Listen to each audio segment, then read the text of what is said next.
Good afternoon, everybody. Hi, everyone. What a day, what a day. Let me get this music off. Let me get me on the screen. Actually, maybe a little bigger. Hi. Hi, good afternoon, everybody. Oh, what a day. Happy Monday. My goodness.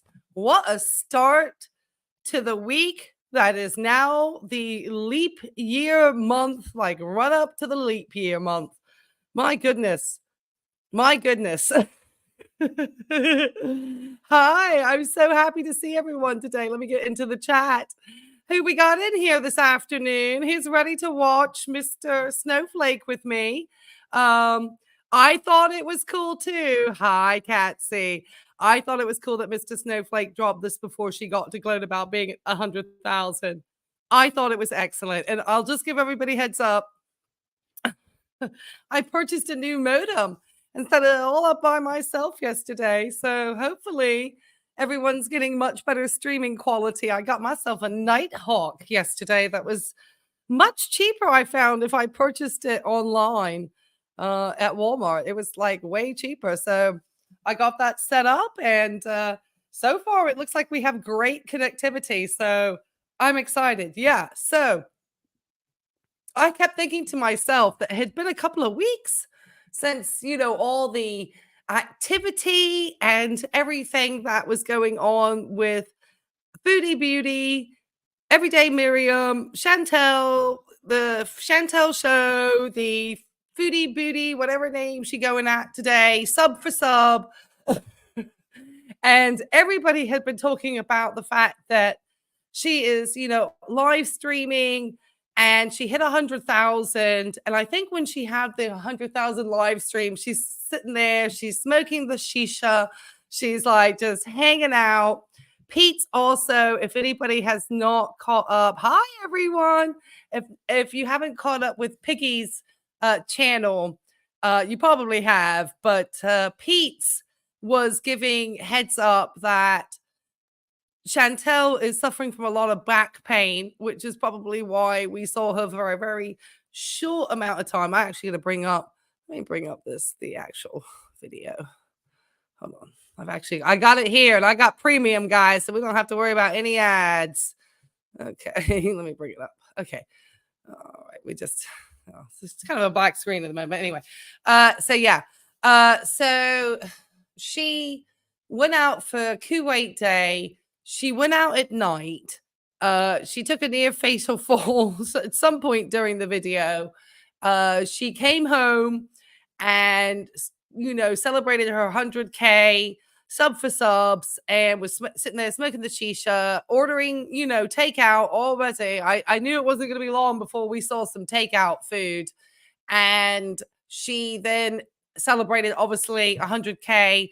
And is very obviously, everyone has released information about how she's gained these subs. Whether YouTube is able to tell that she has done things not according to their terms of service, I don't know. I'm not sure. I'm really not sure. I'm not sure. So anyway, I guess we're bringing flowers to celebrate Chantel's 100K. Here's my flowers. We always get flowers about every 2 weeks to celebrate something. Salal's recovery from surgery. I think they're still trying to say that he's recovering from that. But Pete's, that's who I was talking about. He put out a live stream where he was just chatting. And he said that Foodie Beauty has been in contact with him, that she is experiencing a lot of back pain, which if you saw the video of the Kuwait festivities where she's out at night, she looks like she's literally almost like bending her back almost like in freaking half as she's walking.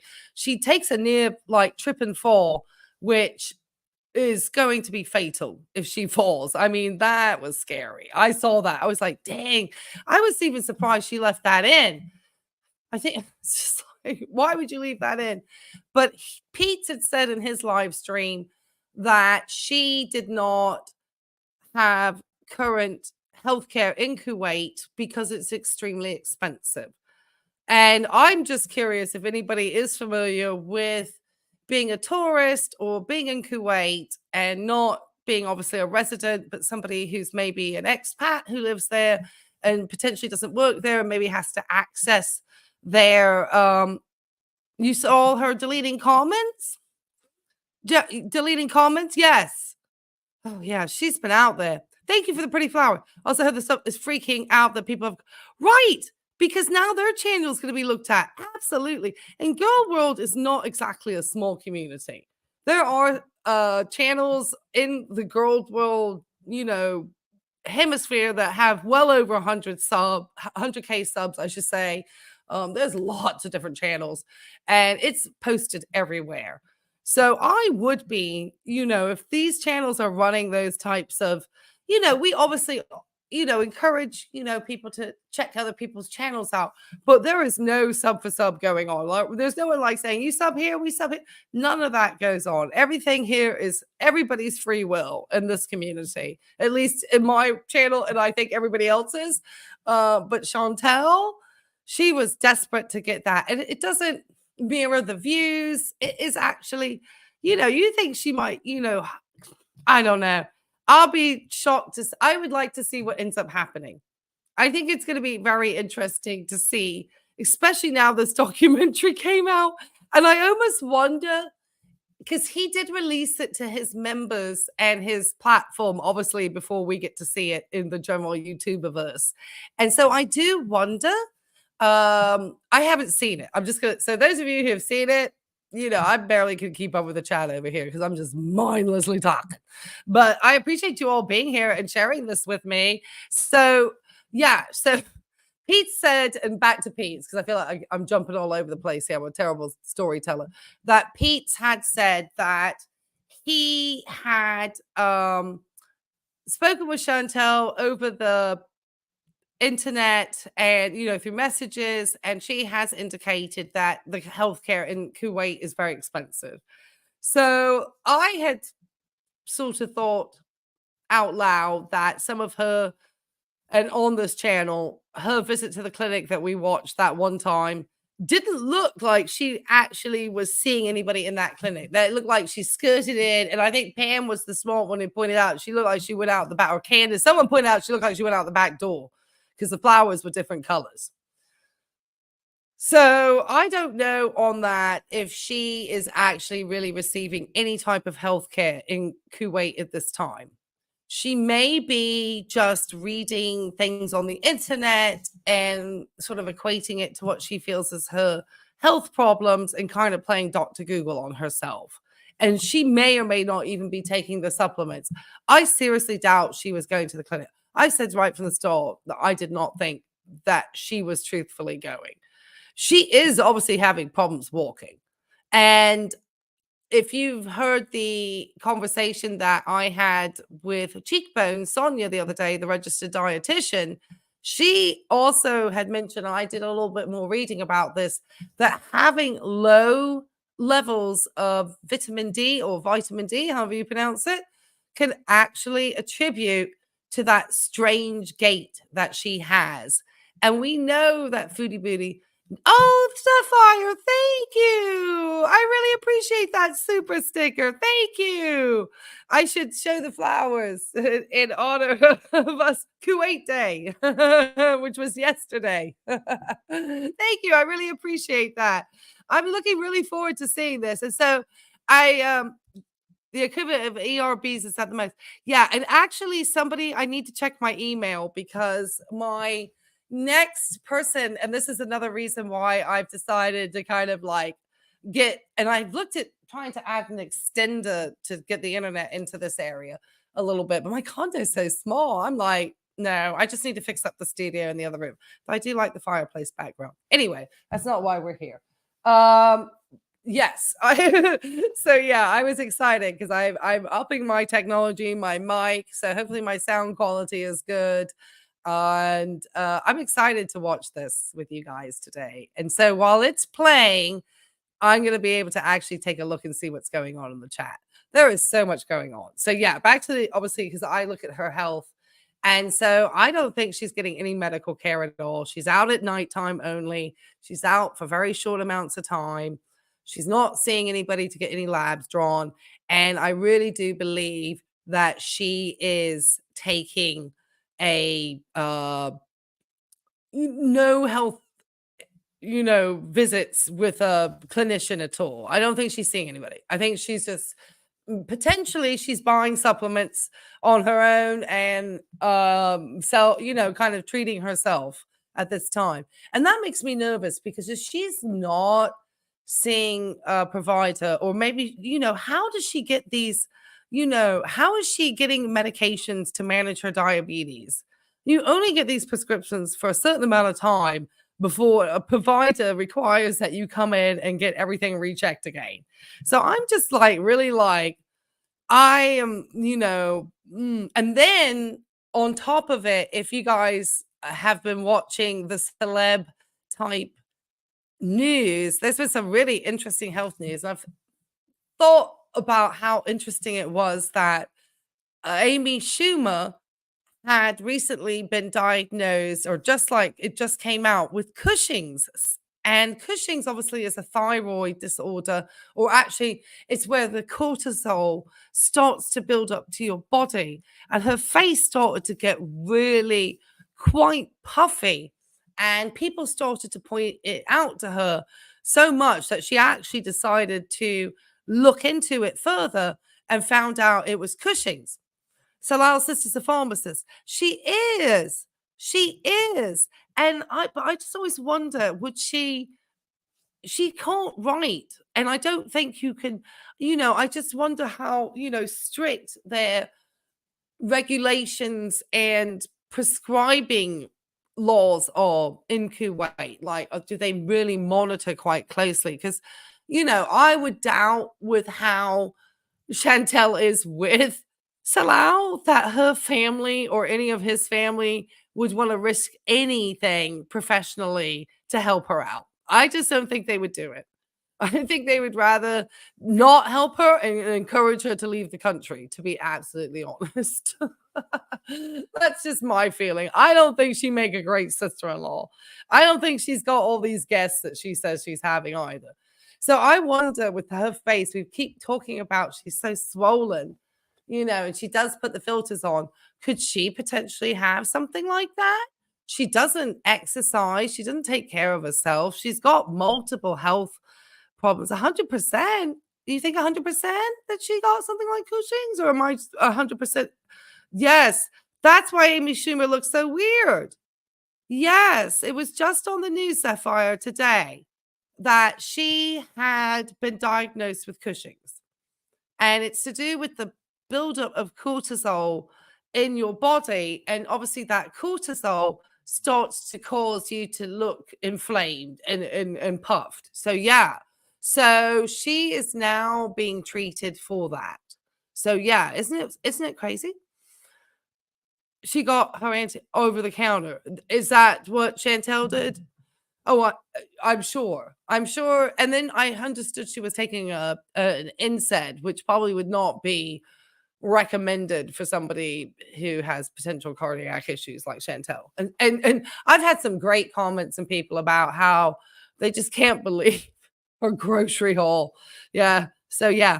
Anyway, there's a lot going on in the Chantel universe. So supposedly Pete's is giving her secrets out and letting us know that she is not getting medical care. And I have said that I suspected that she wasn't. Because you can tell when people are actually getting sometimes she's just on a trajectory with that diet and food. I mean, it's just her. If you have not caught, and I need, like I was saying, I've got a diabetes educator that I am getting ready to have on panel. And I would love to get her to take a look at this rice meal that she takes, or any of her recent mukbangs. And she's actually from Canada. So I'm very interested. There's even better stories, I promise you. It's awesome. Anyway. Chantel doesn't realize that even though the globe is, we feel like the planet huge and stuff, the YouTube verse is small. And it's amazing how you can be like me sitting here on the East Coast of the United States with this funky duty accent, talking to people probably from multiple countries.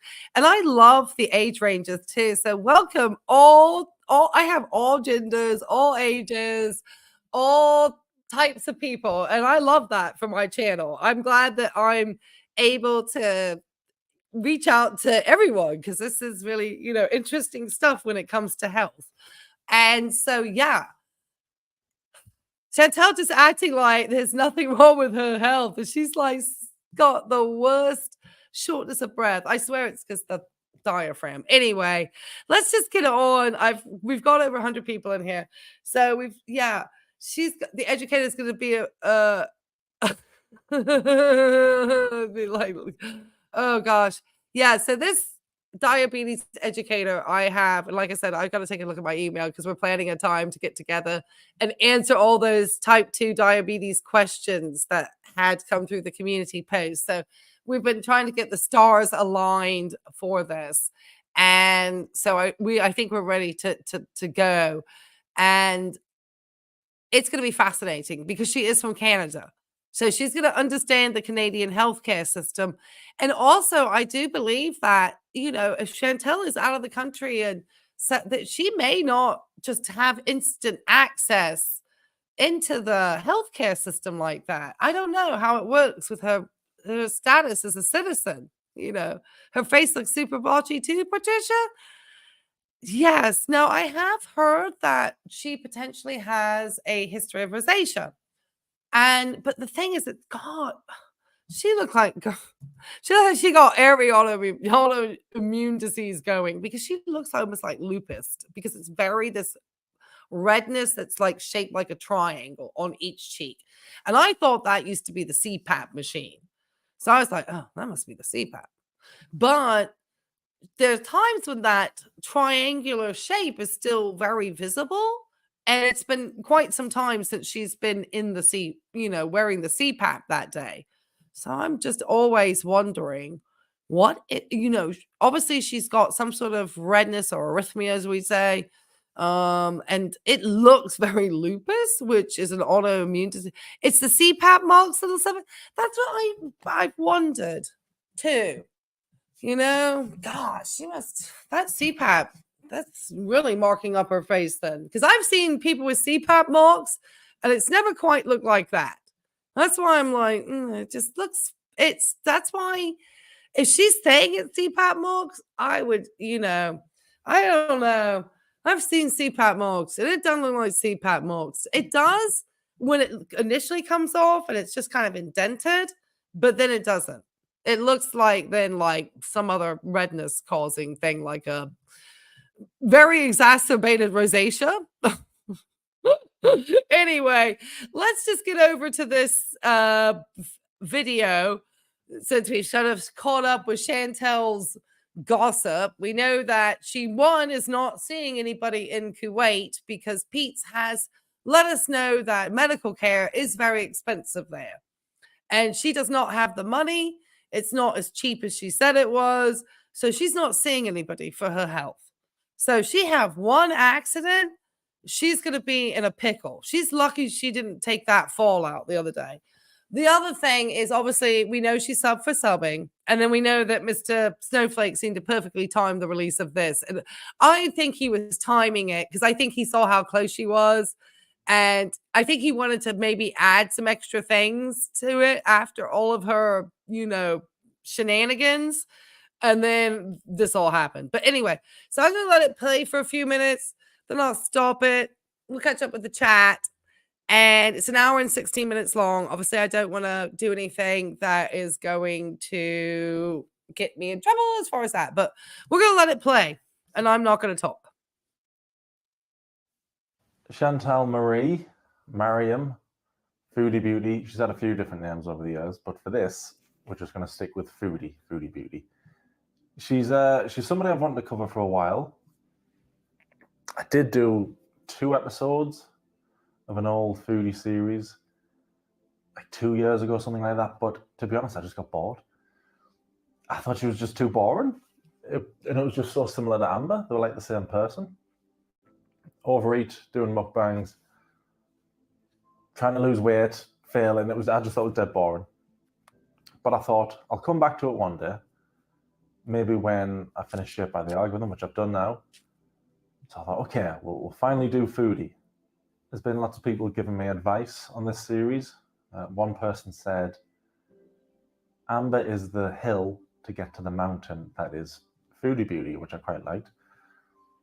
And everybody was telling me that she's crazier than Amber, gets crazier than Amber. And I thought, nah, I've seen the Amberverse. I've seen how she mistreats her pets, her partners, everybody. All the lies. It won't get worse than that. It won't get worse than that world. And if you're like me, or I was a month ago, and you think, nah, there's no way it's going to get worse than the Amberverse. What can happen that makes it crazier? Well,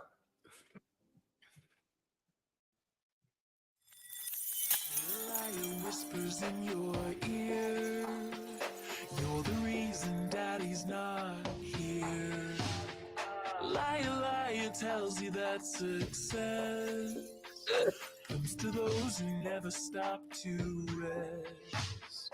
Liar leads you to believe beauty and attention will meet your needs. Oh, look out for the lies, they're wearing their disguise, promising you life, you're killing you inside. Look out for the lies, don't try to compromise, hold to what is right, claim the truth and fight. Look out for the lies.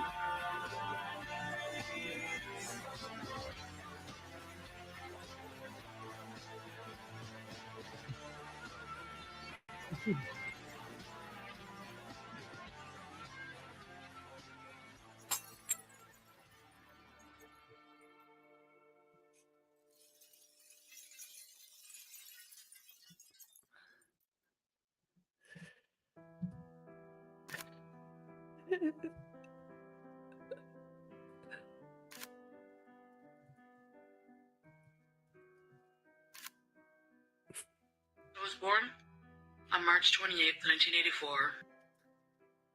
I weighed 8 pounds, 13 ounces. I'm from Cornwall, Ontario. I have one sister. We have the same mother.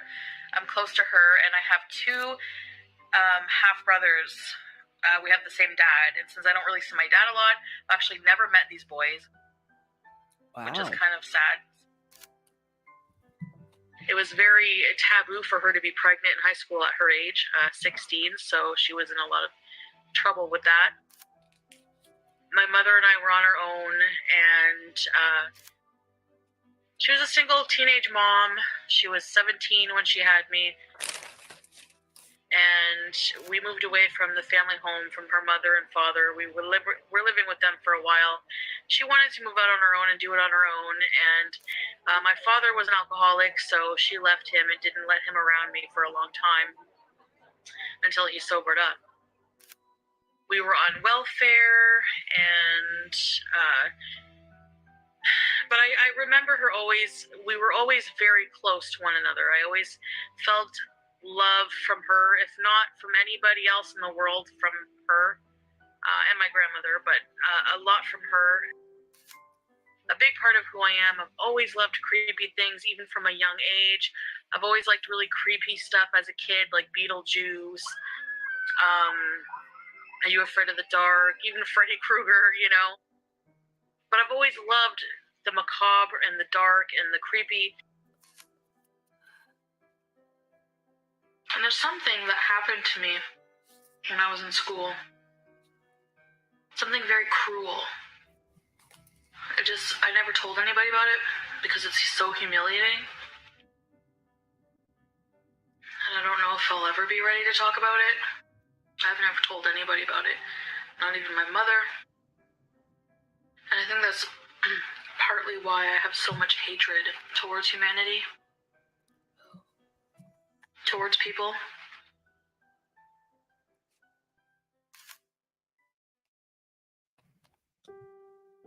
Not the easiest start to life there. Oh, I just want to make sure that I don't get, in trouble. So, wow. I'm kind of glad I'm watching this all with you guys because that's already quite a lot to take in.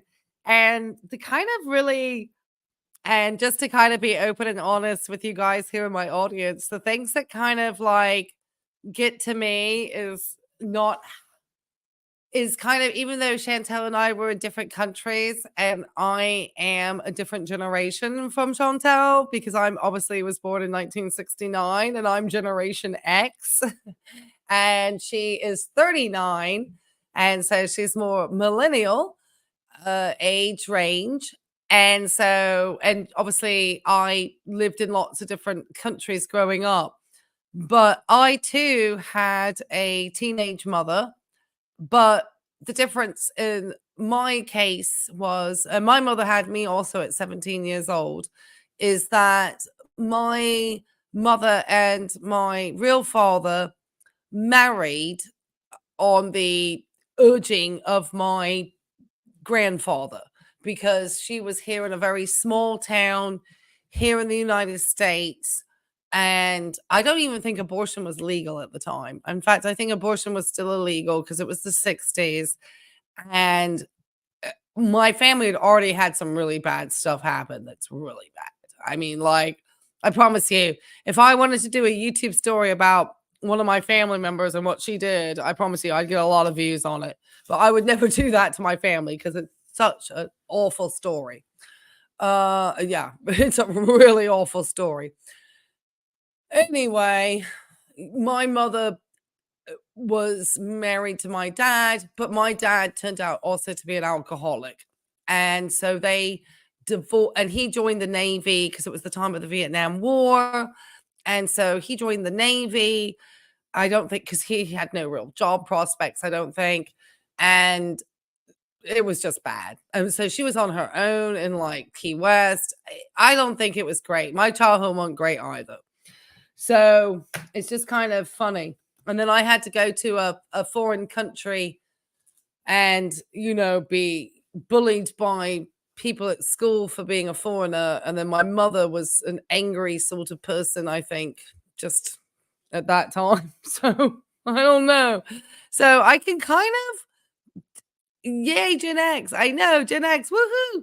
So I kind of can understand, not to kind of talk about myself, but I can understand Chantel's background in some ways. And I don't think it's dissimilar to what many of us experienced from that generation. A lot of young moms, unmarried, married maybe forcefully, a lot of dads with substance abuse issues. Seems to be quite a common theme. It's sad how common it is. I think you can process it in different ways, and it depends on your levels of resilience at the end of the day. And the more I kind of think about Foodie Beauty and how she's navigated life and had so many opportunities with YouTube, and then I think about how I've navigated life and how I'm trying to get, more, more subscribers, kind of find my direction on YouTube. It's been interesting to kind of see her and I, because I also had a foreign husband, but I supposedly love my husband and lived in a foreign country for quite an extended period of time. So I have a shocking amount of things in common with Chantel. I hate to say it, except for height, weight, and accent at this time and education levels. But it's funny that to sort of see how two, females pretty much in affluent Western countries, her actually probably slightly better generation than my Gen X, like feral children generation that I came up through, and how we both navigate. And I had to navigate also being moved to a foreign country away from my family and any support systems as a child also. So when she had to move away from her grandparents and so forth, I can understand that because my mother went to remarry somebody And that's how I ended up with the English accent. And we lived in Scotland initially. And my stepfather was traveling because he was in the Navy, Royal Navy. And my mum was like left alone. So yeah. Anyway. Yeah. Yeah. My father actually passed away, I found out in 2011. And I didn't have any real contact with him. So let's see what Mr. Snowflake has to say about what he just released about Foodie. A couple of things that caught my mind. Obviously that she never met her brothers, but if they were obviously living with the father who's an alcoholic and she's not really connected, there's no reason. I think we put too much emphasis sometimes on families more than, and we make people who don't have good relationships with their families sometimes feel guilty about it. And we don't really stand back and reflect that maybe their family weren't always great. And sometimes it's more harmful for these people to have connection with their family than keep away from their family.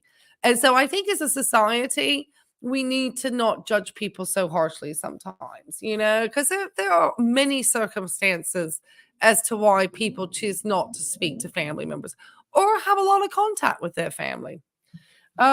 She said she likes creepy things. That's weird. That's just kind of weird. Not that I don't enjoy a dateline, don't get me wrong. And then she says something about school and hatred. And I still don't know if you can pop in the chat. What was this thing that she went through that caused so much hatred while she was in school? If you believe her, it sounded like she grew up very poor. She grew up with an alcoholic dad who wasn't really around. It's not easy. But it sounded like she was at least loved by a mother and a grandmother. And she may not have known who her brothers were, but she would end up getting herself a little sister who was 11 years younger than her, Natalie, or Nat. And I watched as many videos as I could about Foodie's childhood to get all the information. And the one thing she brought up every single time, more than anything else, was food. I don't remember too much about my childhood, but I know that whenever I was spoiled a lot by my grandparents, and my grandmother on my dad's side would babysit me a lot. My mom would be working or whatever after school. I just remember the food she made me. That's all that I remember, and that comforting feeling about going to her house. And she would sit at the stove smoking and making her sweet and sour meatballs. She made chicken nuggets with this like Diana sauce. I remember loving that. These magic moment vanilla puddings and butterscotch puddings. Oh my gosh, those were good. And she would give me some, and then I would ask for more. So she would give me more. I would ask for more until she yelled at me, and she would say, "C'est assez là," like in French, like that's enough. My grandmother, she let me just come over and just raid her cupboards. The first thing I would do is go to her cupboards, find snacks, and I think just eating snacks at her place all day long, it would just be, food was just involved in my life every single day. It's something that I've just realized not long ago, that I have a problem. Listening to her there, yeah, she admits she was a spoiled kid. Never usually ends well, that. And she would admit later that she had a problem with food. And that problem would follow her through her entire YouTube career. Foodie began her channel back in 2016. And to me, it seemed... All right, just to make sure. So, okay, so we're catching up. And as he said, he doesn't know how much of it is true or not. That's always the scary part about Foodie. And people mentioned in the chat whether or not she had been severely bullied. I wonder, does she talk about the bullying at all? I think everybody, she was a bully. She was a bully? She was the bully. Well, gosh. Yeah, that's not good. I used to beat up on bullies because I didn't like bullies. So I've never been a fan. I'll just bring myself halfway up. I've never been a fan of bullies. Let's put it that way. So yeah, we're gonna go back down. But yeah, it's a couple of things that caught me. They say she's spoiled, which that does not surprise me with how she behaves currently. in her way of wanting everybody kind of to almost wait on her hand and foot. And I feel that on occasion she is prepared to become more ill and more bedbound, as well as just not wanting to spend the money on her health. And I think she just doesn't understand really the full outcome of not taking care of her health and what it's going to do to her in the long run. But I almost wonder if that behavior falls back. And then I find it interesting about the food too, because my, God, I love food when I was a kid growing up too. I would eat like adult sized portions as a kid, but it's so funny because this is where Chantel and I seem to go into two different directions because I was really skinny and I was brutally teased and mercilessly teased up till probably, oh God, it probably stopped when I hit about 18.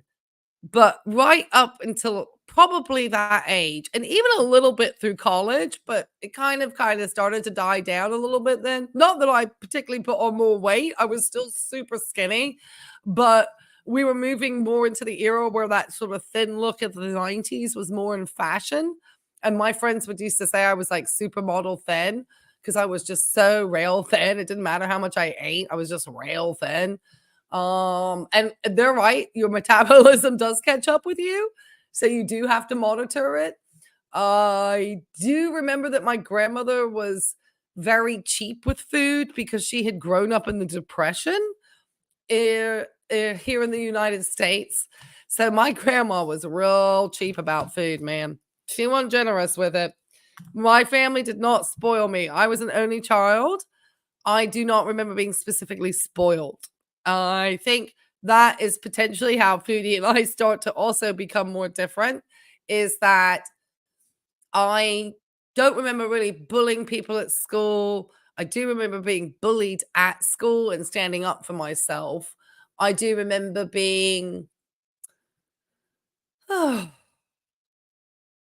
to eat, but I ran. I was very athletic at school. So I feel like running saved me through my teens because I was obsessed with running. So I have a piece coming out about Anna Glitters thinking she a runner because that girl no runner. Okay? She is not a runner. Jogging at best on occasion, but running never happening. But yeah, she's definitely I'm wondering, you were bullied? Yeah, it's not fun. You were an only child till 11. Oh, that's kind of tough to be 11 because, you're still kind of a child. Now you got a baby coming into the house. Yeah, that's no fun. She's exactly the type of person who would stab you in the back. Yeah. You have with food. Oh, well, right. If I let myself, right, I think anybody can. I promise you, when I was chowing pizza down and drinking wine when I was studying at the very end of my nursing, and it was the easiest things to get hold of. One for stress of obviously, being in school and trying to finish up and thinking about taking my NCLEX and getting a job. I was just like wanting to drink a couple of glasses of wine. And then the pizzas, if I ordered them online from Pizza Hut, like a vegetable pizza or whatever, was so cheap. So, and I and I was sitting a lot because of school and studying. Even though I was out for work, I was much more sedentary. I put on 20 pounds real fast. So it is so doable. And after that, and I realized how much weight I had put on, I was like, oh when my clothes were not fitting, I was like, I have got to stop this. And I did. I don't drink any of that wine anymore at night. I actually really don't like the taste of wine like I used to. The pizzas, I don't even eat the dairy anymore. I got rid of all that. I'm very plant-based, limited with, certain things. Like we say, Chantel likes to laugh about my tofu. Anyway, let's get back to Chantel. So we have started to learn a little bit more because I don't know much about her back history too much. This is fascinating to me. Like just another YouTube channel at first. I couldn't see any hints of what was to come later. Today's video tutorial. Oh, see, look at that will redness. be a tutorial on a no makeup look. She would do makeup tutorials, talk about fashion. These are 3X jeggings, okay? Nice and flowy. Fits me. Talk about her life. She would show off her cats, all normal stuff. And you can't get much more normal than cats on the internet. They're gonna see, Sam. They're gonna see what you do, Sam. What you do, Sam? Ta-da! You disrupted our cuddle session, BB Chance. Are you gonna cuddle me? Come here, pretty girl. Pretty girl. The channel wasn't exactly setting the world alight. She only really began to get noticed when she did her first mukbang. And like any good YouTuber, once she found something that got her views, she did more and more. Why do you think I'm here doing this video? What made you start a YouTube? Well, I like to hear myself talk. And I always remembered something a friend told me a long, long time ago when we were at a party. And he said, I think I was like 16, and he told me, you should have your own show. So I was like, you know what? I'm going to create a channel. I'm going to call it the Chantal Show. And I'm just going to do whatever the hell I want. And if people like me for my personality and they want to watch me, that's great. You know, if not, nothing. I mean, no hard feelings, you know. I like people paying attention to me. I like having people's attention. I figured that out. That's what I like. Being massively overweight like she was, mukbangs didn't sound like the best idea, but there was an audience for it. It's why Amberlynn Reid did them. Hungry Fat Chick, Nikocado Avocado, Life by Jen. All those people mentioned there clearly had issues with food, and I don't think you can look at Foodie Beauty without realizing, yeah, she had a massive problem with food as well. Drank a whole gravy. Like, I got gravy and I drank it like it was juice. Like, she did seem quite normal at this stage. She seemed quite nice. Well, she seemed all right. Aww. So, I have to do something right now. I have to take an elevator, and I'm deathly afraid of elevators. I hate elevators. She has a bad cold, and I have to go up there, and I have to help her, so I have to be brave. So, I remember that the last time, years ago, when I made a video on it, I thought, seems all right, seems fine. I'm not a big fan of people stuffing the face with food, which was her whole shtick at this point. But she did make some videos I liked. She did some singing videos, which we're going to listen to when I stop being a boomer.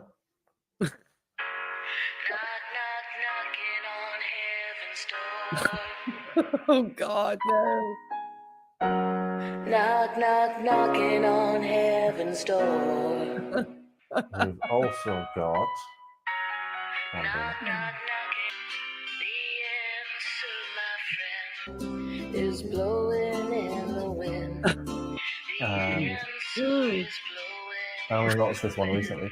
She's got a song by the King himself, not Michael B. Petty. Elvis Presley, take it away. You ain't nothing but a hound dog, crying all the time. You ain't nothing but a hound dog, crying all the time. Well, you ain't never called around, I can't pretend to like it. Sorry, I was going to pretend to like that. I can't. She's ruined it. She ruined the whole episode. We're done. Finished. It's no, not. obviously not. We should be fine to continue as long as she doesn't do anything worse than that.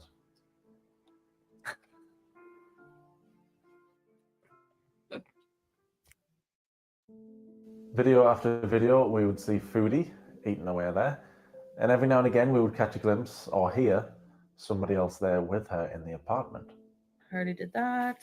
Hi, babe. I'm doing my Q&A. We've been together for, it's going to be 6 years in April, I believe. We met on a dating website called Plenty of Fish. I'm sure you guys are familiar. Oh, God. I don't know. I blacked out, you know? I didn't catch one of those pervy guys. Do you have plans to marry in the future? Yes. Foodie lived with a boyfriend, BB, and lived together in a... Okay, so now we've actually. My husband was just WTH. Are you watching? That's awesome, Pam. Yeah, we're all like WTH. What are we watching? Because I really, I never think I have ever watched a Foodie Beauty episode of her on her channel. I think I've always watched it through a reaction channel because I don't think I could take the insanity of her backstory. So this is interesting because I know he's done some about her in the past. So this is interesting that this, is the newer one because I know he did something about Foodie Beauty in the past. Mr.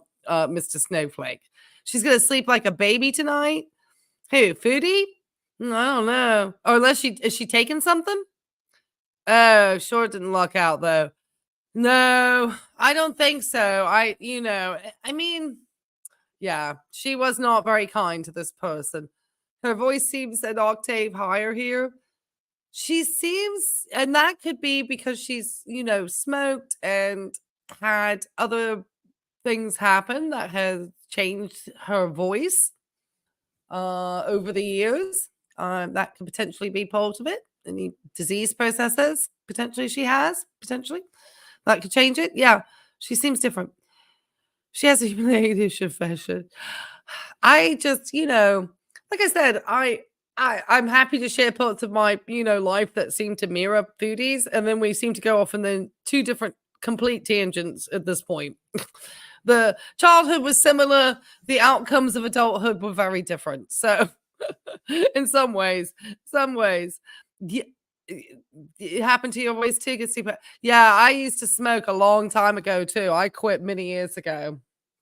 I had a long smoking habit, obviously growing up like Gen Xer and living all over the place. And I quit probably, gosh, I want to say it was close to like 20 years ago. So yeah, that was wild. But yeah.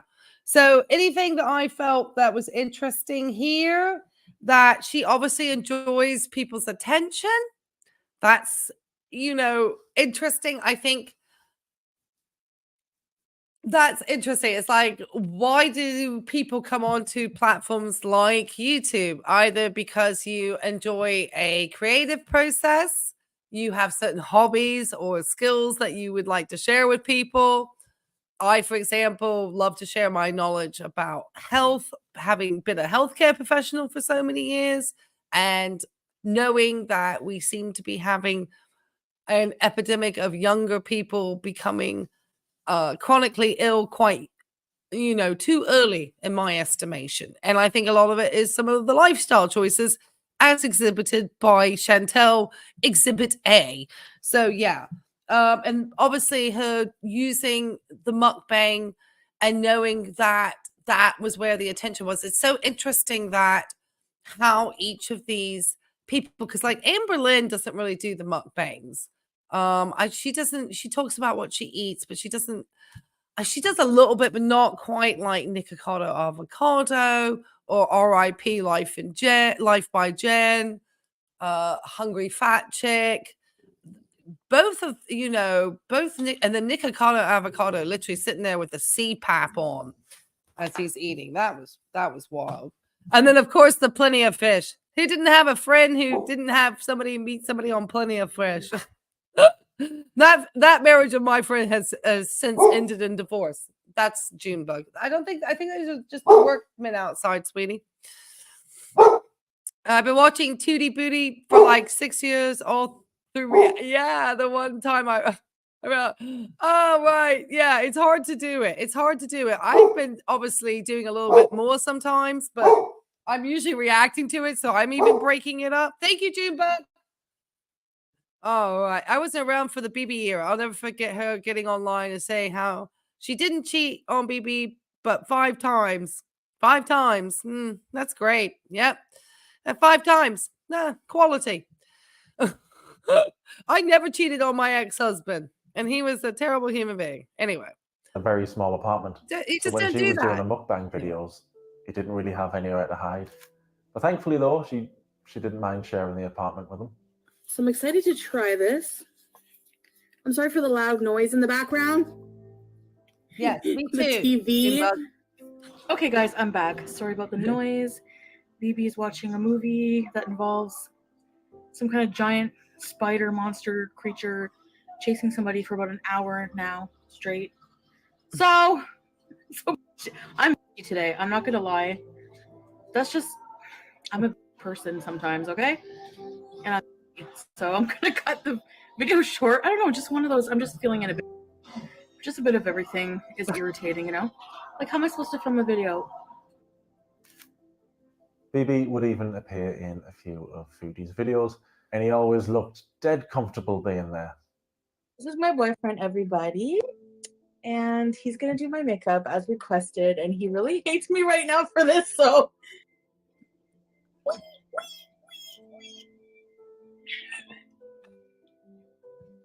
Where I've done YouTube videos. I've had a YouTube account for a while, but mostly just to watch videos, like a lot of you. But,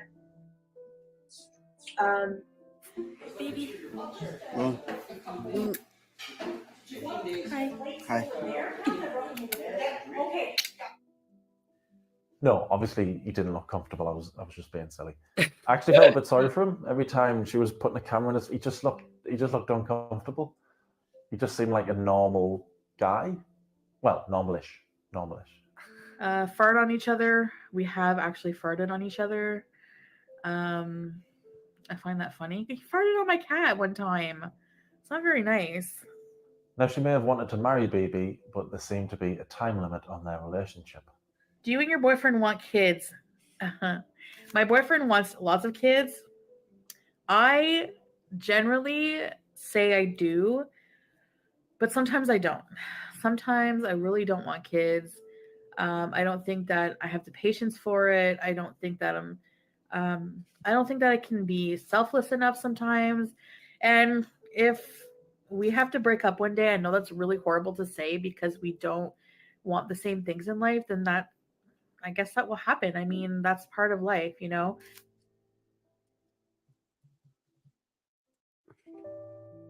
As well as BB, there was another main character who would appear in quite a few of her videos. Her ex-lover and now friend, James, better known as Pete's. Oh, God. You're so vain, you probably think this comment is about you. Well, it is. I don't know how I put up with you this long. Or no. You said I have nice boobs, so. All boobs are nice boobs. We gotta move this for you guys. That's funny! Just smack me in the head with an air freshener. I don't stink that bad. Like, I'm not a chubby chaser. It's just the chubbies chase me. What section is this? This is the Great Depression, which is also what I call my sex life. What's his name? They don't give the turkeys names. Thanksgiving, Christmas. Oh, you're horrible. The pair did used to date and even live together, and at one point were engaged as well. But now they were just friends.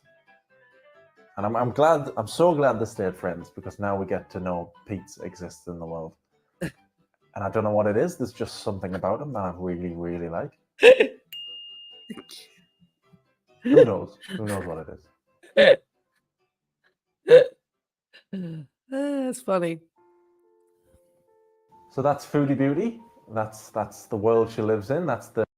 So that's funny because if you saw Pete's live stream just the other day that he did where he spoke about he and Chantel being in contact with one another while she's living in Kuwait and about her health issues. So I'm trying to piece that one together at the moment because he had some very interesting things because he may be one of the few people that she speaks truthfully to, but maybe not now that he gave out all her secrets on a live stream. Maybe it was wild that he talked about it so openly because she does not talk about that on her channel. So I don't know if she's mad at Pete or not. We don't know. But yeah, a couple of things. What do I want to take out? Yeah, poor BB. I'm glad to hear that he is much happier now. I'm glad to hear that he is moved on and has a family that he has started. And I think that's great to hear. I think that's good for him. She obviously never wanted to have kids, you know, and so I mean, at least I think that was one of the few times that maybe she was actually quite truthful when she said that she did not want to have children because she could not be selfless like that. And I think that was probably one of the wisest things that Chantel has ever done is probably not have kids, since she is seemingly incapable of caring for herself. And how would she show capability, therefore, of caring for a child? So I am kind of glad that, she hasn't had any kids to bring along on this journey. And who knows if she would have continued with YouTube? Who knows? I always think those mukbang folks are interesting to see. I wonder how many are going to be with us, either, literally with us in 5 to 10 years, if they don't stop eating as they are. And I don't want to be the morbid person to stop, putting bookie bets on, who's going first. But a couple of them are not looking very well at the moment. The characters that inhabit her world all sounds pretty normal. Oh, give me a minute. At this stage of the research, I thought she isn't too dissimilar to Amber. Mundane videos, a few side characters, eating on camera.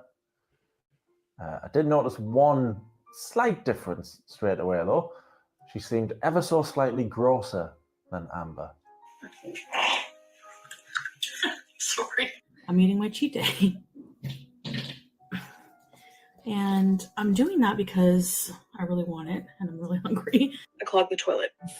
I felt like a little bit of a pain, like a nagging pain down in my roll somewhere.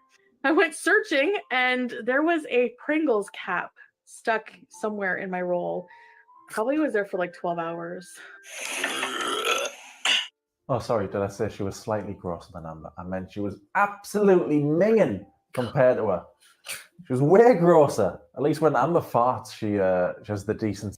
All right, I'm going to provide a slight translation for anybody who does not understand the term minging, especially here in the United States. I don't think the word minging exists. But if you're a right minger in the UK, that means that you are very unclean, unsanitary. You do not bathe frequently.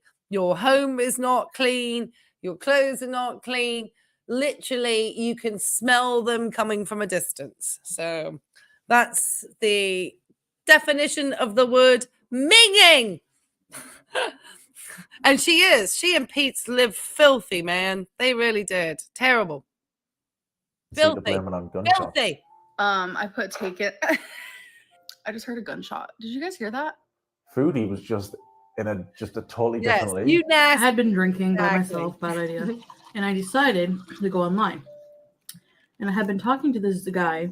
He was like, we're looking for another girl to fool around with. We want to try having a threesome. I don't think I should have shown up there drunk because I was like, hey, it's probably so annoying. So, they were the girlfriend was just kind of like, from the get-go, the girlfriend, I don't know what her problem was. If she either wasn't attracted to me, or she didn't like me, and she was jealous. You know what I mean? Because the whole night she was like looking at me like she didn't pay attention to me. She would just give me dirty looks. The guy, I kind of got the same vibe. Like he was kind of just like, almost like he was going along with what she wanted. Couples are annoying when it comes to threesomes. Like either you want to do it or you don't. Wow, I wonder why they weren't into her. I go in the room and I'm like, do you mind if I get in bed with you guys? So I get in bed and the girl like kind of just shrinks away. And then after a few minutes, she's like, I think I'm just going to go to bed. So I'm like, okay. She's like, do you mind hitting the light when you leave the room? I was like, you invited me here. You paid $120 for me to get here. And you're acting like a total bitch. Like, what's your problem? You were clearly the problem. And then the guy was like, yeah, I think I'm just going to go to bed. Sorry, we're just really tired, The threesome story, or the non-threesome story, isn't what I find disgusting about this. People can be into whatever they want. They can be into poop for all I care. We call that foreshadowing. No, that's not the disgusting part. The next bit is the disgusting part. I wonder if Mr. Snowflake came back and wrote this in after the poop gate, because I believe he probably spent some time writing his documentaries, and the fact that he said he was foreshadowing about the poop, that's quite funny. I woke up early the next morning. Naturally, I woke up to the feeling of I can having to be believe sick. that somebody wouldn't So want to I have a ran threesome like with through the Foodie little hall, unless they're off their and it was a small blinking mind. bathroom apartment. So their bedroom was right there beside the bathroom. I'm like, they're gonna hear everything. I find the bathroom, get on my knees, start doing my thing, and this is gross, guys. So it comes out both ends, and I had a skirt on and a G-string. The barf goes projectile all over the wall. The poop. Okay, why is she telling this story? Why she's eating? I mean, we know why, because she's disgusting. This is wild to me. She's sitting there, looks like eating a shrimp fettuccine there, and telling people about her dual evacuation of both bowel and stomach. Poop goes all over their floor. No towels, no paper towel anywhere in the bathroom, no toilet paper. Disgusting. I took my G-string off. At somebody's home Cleaned or up with wherever some she was socks and at. some clothes I had in my bag, and I smelled Oh, it bad. gets worse? A very classy lady. I think we can all agree there. No, obviously not. Look, when I announced I was doing this series, she obviously wasn't very happy with me. First off, a documentary is supposed to be educational. There's nothing educational about me.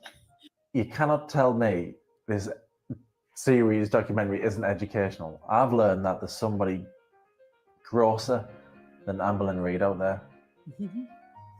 And you might be saying, oh, Mr. Snowflake, we've all gotten drunk before and made a fool of ourselves. And yeah, that's fine, we all have.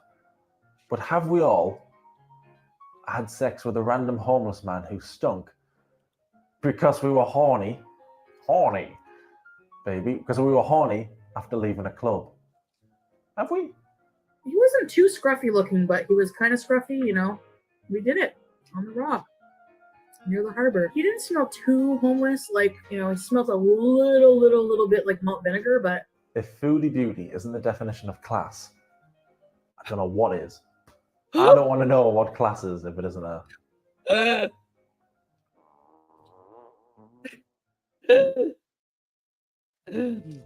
I'm not the biggest fan, like I say, of watching people stuff their face with food and munching away. You wouldn't know that by the history of videos I've done before. But I'm not a big fan, even if they're just... It's when they're talking. Even if it's a boring story, or if it's a story about pooping on walls and cleaning it up with socks. Brilliant story. I'm not a fan of watching people eat and talk. But she loved it. She loved the food. It got her the attention she wanted. But she was always changing her mind about her lifestyle. on the days that I don't do mukbangs, I'm gonna eat very little, and whatever I eat is gonna be healthy. And I'm gonna be starting a workout routine, get my ass in shape. Whenever there's an overweight mukbanger telling me they're going to lose weight whilst stuffing their face, I think, no, you won't. Or when they say, my diet starts Monday, it's not going to, is it? The clips I use there are from 2017, 18, 19, about then.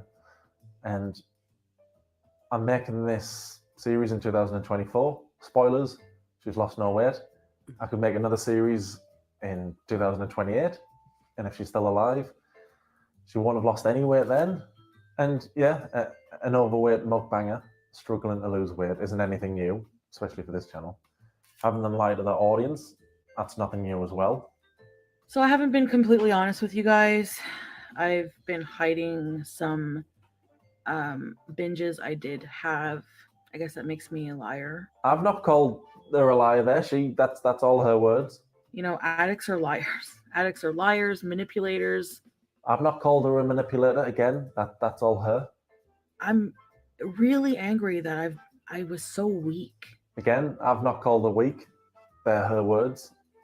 There is a bit of self-awareness there. She knows that she's a weak, manipulating liar. So this is gonna be a video of me owning some lies. I feel like I need to kind of admit to some things that I have lied about. Can you see why at this stage I thought her and and they were basically the same person. They're almost identical. One of the big lies that stood out for me, though, at this stage was when she pretended she was a vegan. I like that one. I have been binging, and I've been binging on dairy and chicken. She would try the keto diet, vegan diet, everything. She tried.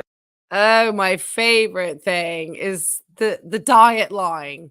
You know, that's my favorite. You know, I think they all had a brief moment where they became vegan. You know, just call yourself plant-based or something so you don't talk about, because veganism has an ethical component to it as well. And so unless you're prepared to take on the ethical component, then I would always say you are a plant-based eater, because veganism actually has that side to it. So that's just part of it too. So yeah. None of these fad diets ever work. Anything that you listen to from a registered dietitian, the fad diets don't work. The best thing to do is obviously to follow a diet plan that is encompassing good, healthy, whole foods, lots of lean proteins, fruits and vegetables, nuts, seeds, grains. You can have, you know, all these things and have them in moderation. That's pretty much the best type of diet to have. And you'll find that you're maintaining your weight as much as possible. It's hard because we're all so busy, but any of these fad diets, often they're harder to maintain over a period of time. And potentially you could become nutritionally deficient if you cut out one particular food group. Your body needs all the food groups, you know, that's why we have different food groups. So your body needs them all.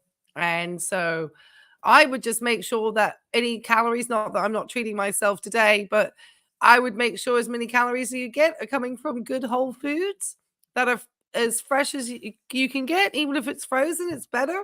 But yeah. And everyone's saying, Mr. Yeah, she's never heard of anyone who's microwaving cheese. Yeah, the cheese microwaving. Right, attention for more reviews. Yeah, she's because she doesn't really have a skill set. Her skill set, she wasn't really she came in doing the beauty thing. That was very popular, but she didn't have a history of either, working as a makeup artist, having worked at a makeup company, or, a lot of these people, I think, had pretty substantial backgrounds and probably training in makeup. A lot of them, I'm thinking. I'm sure there's some who haven't, but I'm sure a lot of them have backgrounds in that field. And it was very competitive. So, yeah, I think she just hasn't found a niche, and she found the niche in the mukbangs. And that was like the first way to, and we see the results. She looked terrible nowadays. She looks terrible. What your dietitian, that's what she says, not to cut out any food groups. Yes, that's what I think too. Obviously you don't want to cut them out. You need all of that nutrition. Oh yeah, I know. They weren't very nice to the animals too. That's the only reason why I'm not the biggest fan of her with Pete's. The problem is they were perfect for each other. She didn't get quite as obnoxious as she's gotten, obviously, with Natter, who we know. But they had the two of them just together were just not a great combination. Like, they didn't influence each other to achieve greater things. That's what always surprises me. It's like that, if you're vlogging your life out there, I guess people watch her for the Hot Mess Express, because it's certainly not for the inspo content. Do you know what I mean? All right, let's get back to this good-looking gentleman. Every diet and none of it worked. It's not like she didn't have medical professionals helping her. She had loads of people helping her, and every time she thought she knew best. But imagine being morbidly obese, morbidly obese, and thinking you know better than the medical professionals who are telling you exactly how to lose the weight. Probably the most ridiculous one for me is when she thought, I'm not going to lose weight by listening to medical professionals, but instead... I picked up the medical medium book, and yes, the medical medium is... He apparently he's a medium, so he has a spirit guide who tells him what would make someone healthy, how they should eat, etc. So, number one, I don't think that people should just completely dismiss somebody who has over 1 million followers. Logan Paul has well over 1 million followers. Boogie has millions of followers. Doesn't mean they know what they're talking about. If I ever get to over 1 million followers, subscribe now. I don't know what I'm talking about. Don't just listen to people because they've got followers. Charles Manson had followers. I know I've come to the Foodieverse much later than everybody else probably watching this has. But even if I was watching this in real time, I'm sure I would have known that the medical medium wasn't going to do it for her. Her food addiction, she would tell us, would make her do things like manipulate her audience. And that food addiction would also make her do more prostitute-y things. I got desperate and called one of my lovers. I won't say which one, but I might not even remember which one. Oh, yes, I do. And anyway, this is bad. This is like low-key prostitution, but I offered him foreplay if he would come over and bring me a couple of Whoppers. I think it was Whopper Wednesday. Believe it or not, this isn't even the bad stuff in the Foodieverse. But just like all the other mukbang channels I've mentioned there, Foodie would hate it when an audience would do exactly what she asked them to do. I'm saying this to you guys for accountability. I want you to help me through this journey. I really want to see that. So shoot me. You know, like I'm trying here. I don't know if you noticed in that last little shot, I don't want to go back because I'll end up losing the spot, that she was starting to lose that hair right here at the front. And if you take a listen to the live that I did the other day, and don't forget to hit this likes and subscribes if you haven't yet. But yeah, that hair loss is something to do with a protein malnutrition. And rather than it actually being associated with her having the hysterectomy. So there's a lot of talk, you know, when we listen to the channels here and the different reaction channels, there's a sort of thought that the loss of the hair is because she didn't finish her hormone replacement therapies. And that's not what I've been hearing from my peers. My peers are thinking that potentially the loss of hair is because literally her diet has been so poor and so nutritionally deficit because she's ate so much fast food. She just was eating fast food. That was what she was getting all of her calories from for years. She's not ate any, like, really, you don't really even see her with fruit. It's wild. I mean, obviously she's a diabetic, but she should still could get half a banana, an apple a day. You know, there's still things that she should still be eating that she should be getting from whole food sources and not. And that's probably more why she's had that hair loss than the thought to the hysterectomy. So yeah, it's wild. Here we go. Let's get her back to her doing her trauma dumping in the car or whatever she does, because we know she liked to trauma dump after a while. You don't like it? Watch something else. I'm going to be starting treatment for my eating disorder. So should go without saying that there won't be any more mukbangs. You come here for food, you come here for story. You don't come here to criticize. Welcome to day one. Have a McFlurry Oreo. And I don't want to hear it. I want a McDonald's today, okay? Foodie at this stage, to me, nothing unique. Just another lazy person who thought she was a hard worker. And yes, it's just eating, but it still takes a lot of work, okay? I work almost all day on YouTube. She always seemed to be telling her audience off with this angry, bitter tone. And she was just an angry person in general. You know what annoys me even more than that is probably that I can be like, Probably my anger. I anger very quickly, and I'm impulsive. So my anger and impulsiveness. At least she was self-aware enough to realize she had an anger problem and that she was too impulsive. But even being self-aware enough to notice that, she wasn't smart enough to do anything about it. Someone would even go on to create the Chantal cycle. She would start a new weight loss journey, fail, then take it out on her audience, tell us she was done with weight loss, and she'd be upset, telling us she needed to change, and on it went, just never learning from her mistakes. I know Amberlynn's going through the same thing with her eating disorder. People are waiting for her to come back like piranhas, and they're waiting for her to say, I've failed, I've relapsed. And when you have an addiction, you relapse. And even if she's not getting the help she needs right now, and I don't feel like you should shame and hate on somebody who's going through that. I'll never understand these channels that do that. And there's loads of them, it's not just her. I'd say, come on guys, come be invested in my journey. Oh, you're invested in my journey. Screw you. Why? They do it over and over. It boggles my mind. It makes me cringe when I hear one of these channels say they're gonna do it this time, or they're starting a new journey, because we all know how it's gonna end.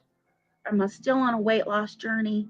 Not predominantly. I'm not gonna say I gave up completely, because I'm still maintaining. There is a lot of personal reasons why I chose this decision. I have chosen to postpone weight loss surgery. Yes, it's not clickbait. I am going to be ending the water only. I know everybody likes to think that they're unique and that they're different to everybody else. I know Foodie does as well. You know, getting used to our types of humor takes some getting used to, you know? So we're very unique. But at this stage, she's just the same as all the other mukbang channels I've covered. The only difference is she's pooped in a stranger's house and then tried to clean it up with socks. Oh God. Oh my goodness, just to, stop the lords of the internet getting unhappy with me, but oh my goodness. Well, I don't know how much further she got with that eating disorder treatment, because it looks like she went back to the McDonald's pretty quickly after. So I don't know if she ever actually became impatient to get a true diagnosis, because maybe that was the next step. They realized that she had a difficulty eating, but I've heard many a time, she never actually went into the program. So she never was given a full diagnosis from what it seems like. I know that she talks about the BE a lot, the BED, but I don't know. She had no inpatient. Right. She was supposed to go in and she never went in. She decided to eat McDonald's because she's like any addict. If they have to go into rehab, then they become scared. So she really is quite addicted with the food. And that's not from a medical standpoint, with her father obviously having his own issues with addiction and her background, having a teen mother and so forth. They all, from what I've read, a lot of factors that can come into play with addictive behaviors. You just have to choose then what your addiction is going to be, I guess. And for some, it could be, I guess the thing to do is to find an addiction that's going to be healthy, like reading or exercise or something else other than, that gives you that endorphin rush or brings you satisfaction. So you're not going into, other types of addiction. But obviously she did need to address addiction, because I do believe things like alcoholism and so forth do have hereditary components, from what I researched when I was writing papers in pathology about it. And so Yeah, there's a very interesting. I know I wrote a paper about it. I wrote so many papers recently. I tend to forget what I wrote. But I do remember writing one about alcoholism. Anyway, let's get back to Miss Foodie, and don't forget to hit the likes. Foodie's bad attitude wasn't just reserved for her audience; it would come into play in her real life as well, affecting her work. Now, be prepared, everybody, because we're about to hear another Foodie Beauty lie. I haven't been completely honest with you guys, but I told you guys that I had left my job because I had a 1-year contract. I don't really do anything right now. I mean, I was on a 1-year contract. It's in another video, and it was a maternity leave, so I was kind of just like doing contract work for a while, and so that's over with. So now I'm kind of just, on unemployment. The truth is, I was let go at my job. Her being fired had nothing to do with her attitude or the quality of work she did. No, it was something else. Can you guess what she blamed it on? I bet you can't. And I felt like I was doing a good job. You know what I mean? It was the type of situation where no matter what you did, there was always something. It wasn't good enough. And I have a feeling that she just didn't want me there. You know what I mean? For some reason, I don't know what. I don't know if she didn't like overweight people. She was a very health conscious person, always biking around Italy, blah, blah, blah, eating her bean salad or whatever. And then she was kind of condescending. You know what I mean? It was fat phobia. It was fat phobia all along. I should have guessed.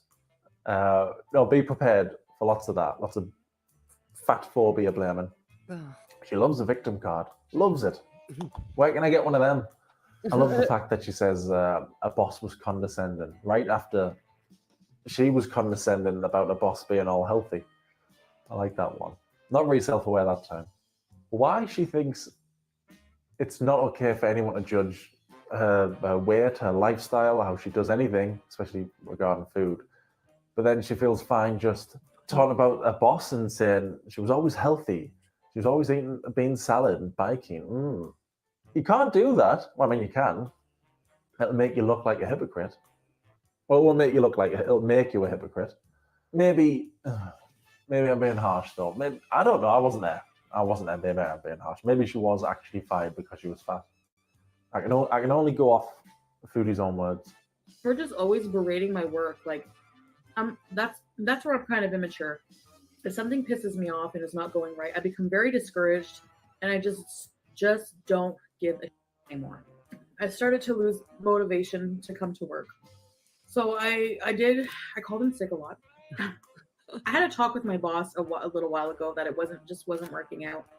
And then she's like, well, I don't know what we're going to do. So I just kind of coasted along, and I thought I'll just deal with whatever happens. So my boss said, we're letting you go effective immediately. So the boss wasn't happy with her work. So then she started to coast along, didn't care, ringing in sick. She's telling us the story. Like she's the one who's been wronged here. She's the victim. There's that victim card. Anyway, even after admitting how terrible she was at her job, she still thought that she was unjustly fired. She gave me the termination letter. I still have it. It says nothing about calling in sick, nothing about being inadequate on the job. You know what the reason was? Is that they checked to go in and out of the parking lot. You have to use your badge to swipe in and out. They checked the parking lot badge swipes, and it was determined that I had left work early on a regular basis, which is absolutely bullshit.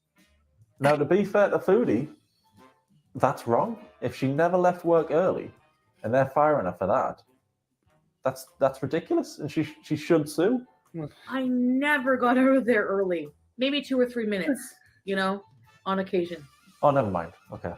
I'm technically not supposed to talk about what happened, but... Yeah, she signed an NDA, a non-disclosure agreement. Now, I'm not no fancy city lawyer, but I'm pretty sure that's breaking the NDA, isn't it? Non-disclosure agreement. And she's disclosed everything. This whole video, her talking about being fired, I think it's the perfect example of how her mind works or doesn't work. Mm-hmm. Because normal people will watch this and think, what are you talking about? You were awful. But in her mind, she's been hard done by. I also really liked the part where she was complaining about another doctor, that she did some work for. And he would call in sick a lot, so I had to rebook his patients a lot, and he was already jam-packed. And when you're dealing with people with mental disabilities and schizophrenia, they become very anxious. They need to see their doctor, you know? She calls in sick a lot and then complains that somebody else is calling in sick a lot. Is it just me, or is she starting to sound legitimately insane now? That's nuts, isn't it? It's not just me. Anyway, after she was fired for her boss's fat phobia, she lived off the settlement. She got a big settlement from work. She lived off unemployment. Phoebe, who worked as a security guard, she lived off him as well. And that's... Oh my goodness. I cannot believe that she was able to have a settlement that the company had fired her because of her weight. That's wild. Would that put any indication as to why now she's remaining heavy because it benefits her? And she has seen it, you know, despite all the things that we know about obviously having issues with weight and what it could do to your health, and being in the healthcare profession, I understand that you can put your body to such stress with these chronic disorders over time that your body will never go back to a normal self, you know, without real massive medical intervention and having to be maintained, pretty medically managed. And so I just wonder that all of these, you know, she's got, you know, she loved to cruise around at the airports in the disabled, you know, the cots that are really for people who are older or who really are limited with their functional abilities. And she was very happy using these services. And it's all lifestyle for her. All of it. I mean, isn't that wild that you can select? And I think people are kind of starting to reach, and this is not to be negative to anybody in my chat, you know, because we've all had our struggles.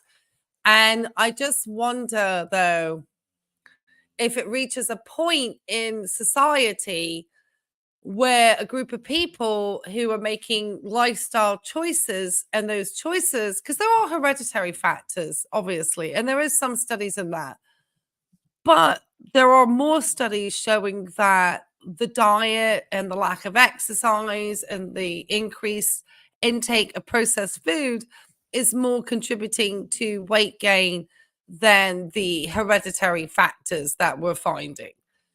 And so it just surprises me when somebody like Foodie was able to make a lifestyle choice that brought her something, and then she was able to use that against an employer when they let her go of a job that she was probably truthfully leaving work early and, you know, basically time thieving in some ways, especially if she was clocking out and they, you know, were able to see that she left it. Because that's like that, you could get in some bad trouble here in the US for, you know, you definitely be fired.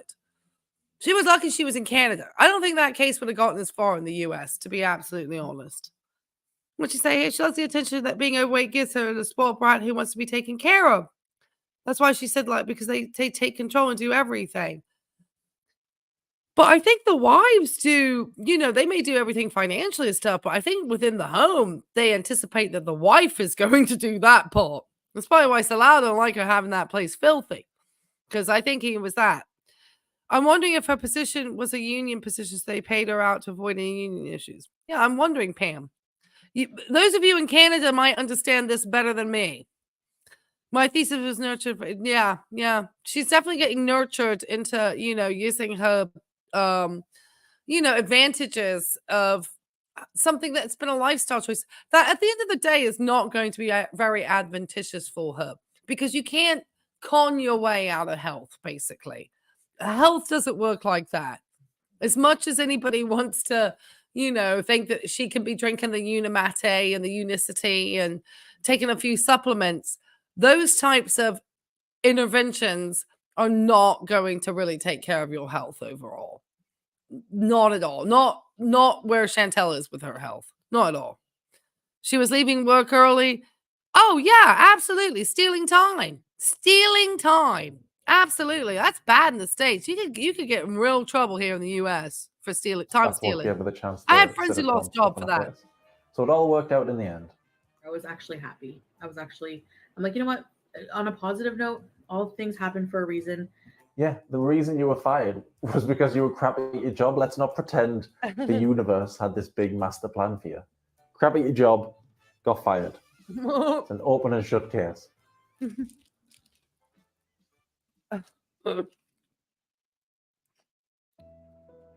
She had a terrible attitude at work. She had a horrible attitude with her own audience. Surely she would have been a bit nicer to, I don't know, her own mother. No. I was living in a group home when I was like 16, 17. I was sent there by my mom. She was a single parent. She didn't really know, I was horrible. She had me young. She had me at 17. I was the only child. Well, I have a sister, but she was so young, and I was the only child for so long. I was 11 when she was born. I was a spoiled brat, plain and simple. When I didn't get my way, I freaked out. That and your teen angst issues, daddy abandonment issues, and the list goes on. I think I just had like spoiled brat syndrome. I was sent to the group home following, a major incident. One day I was fighting with my mom about something. I don't even remember. Probably at that time because I wanted to go sleep at my boyfriend's and be allowed to screw him all hours of the night at my age. We were fighting, she went downstairs to fold clothes. I came down a few minutes later. I emptied out half my bottle of, I think it was Zoloft I was on, antidepressants or something. Didn't work. I showed the bottle and I said, I'm going to kill myself. I took half the bottle. And I hadn't. I really didn't. I never intended to really do it. I wanted attention. I knew that gave me power, threatening that. So she's like, what? Are you kidding? She was freaking out, So she took me to the hospital. I had the biggest nurse ever. Like, ever. She was a bitch. Was she, though? Was she that bad? Out of the two of you, I bet you were the worst one. Annoying nurse. Fake trying to end her own life to get power over her own mother. It's a close one. It's a close one.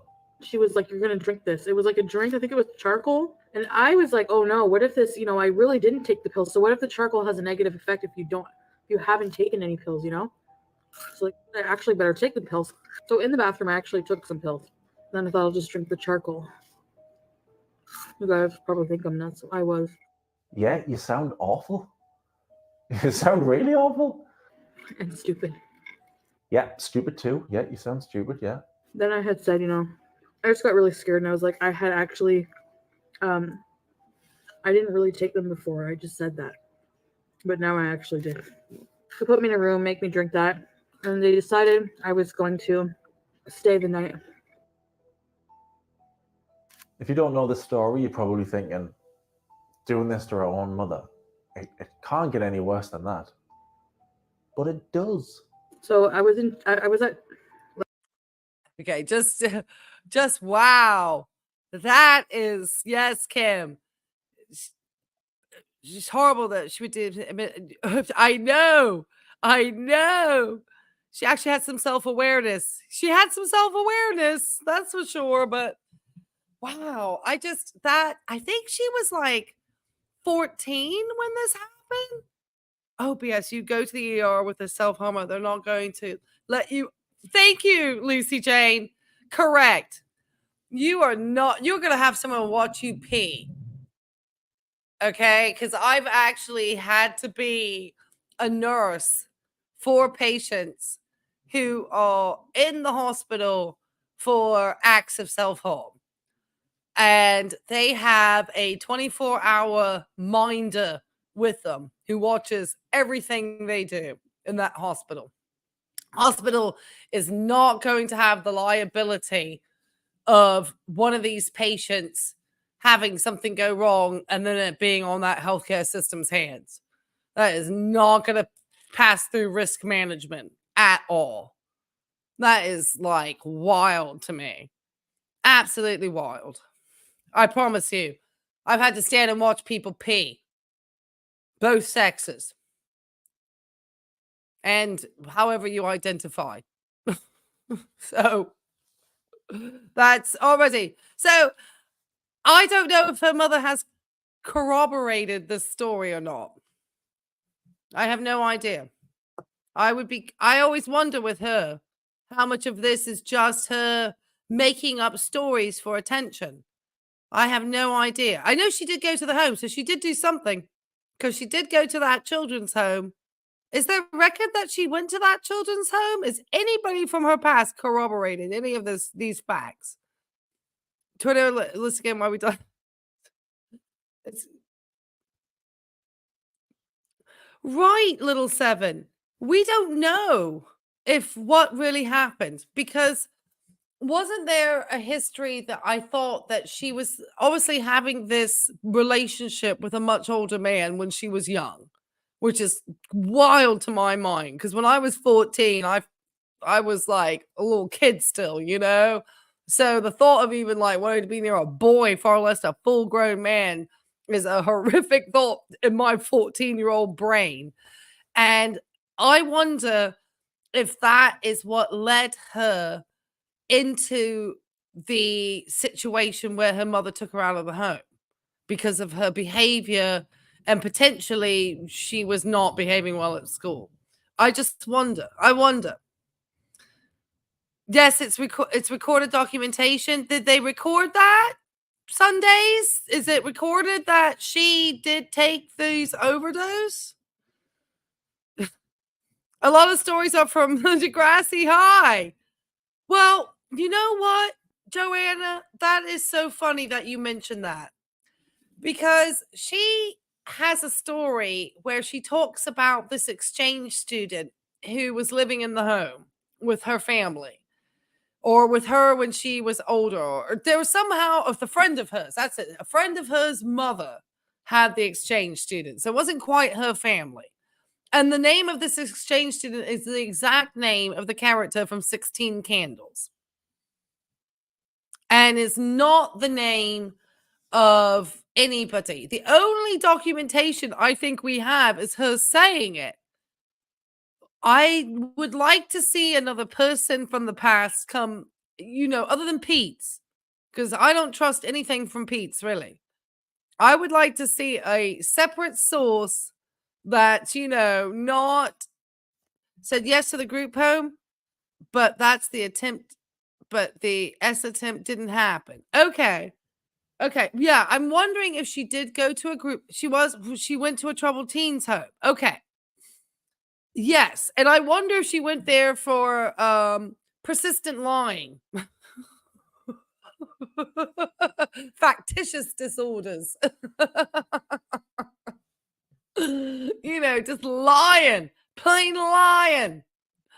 And therefore she was so wild at making up stuff to her mother and making her poor mother crazy, because she was trying to get attention away from her little sister, probably her new sibling, that, because that's not unusual for siblings, especially one as spoiled and narcissistic as Chantal, to completely act out once a younger sibling is introduced into the home.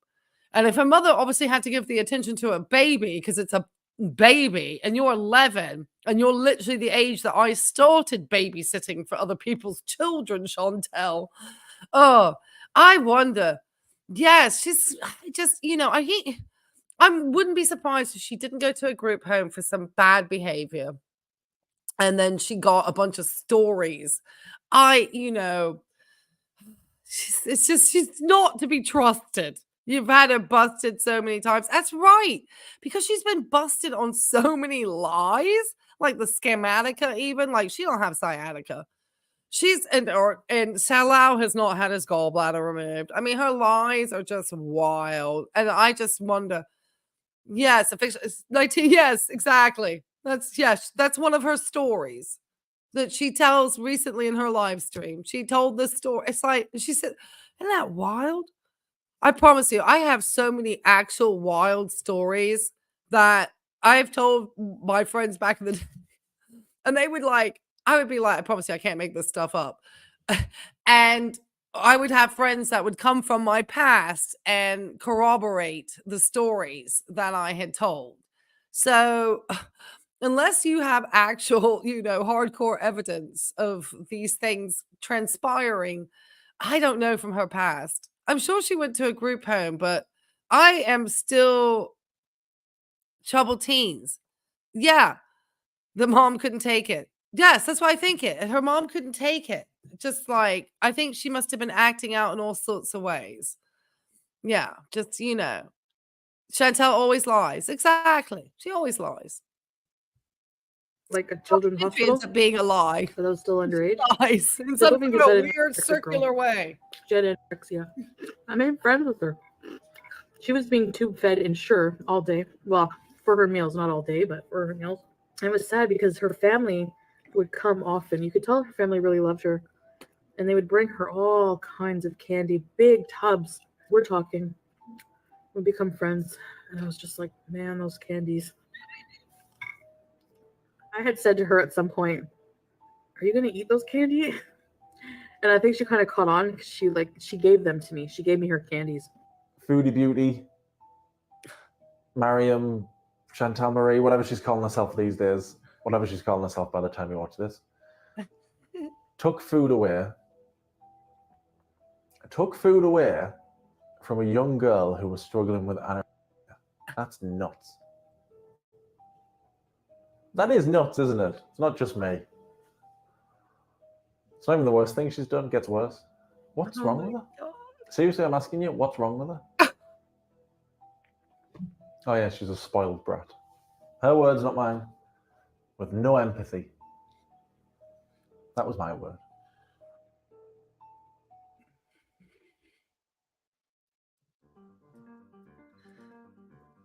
So she treats her audience badly, her own mother badly, place of work badly, strangers suffering with anorexia badly.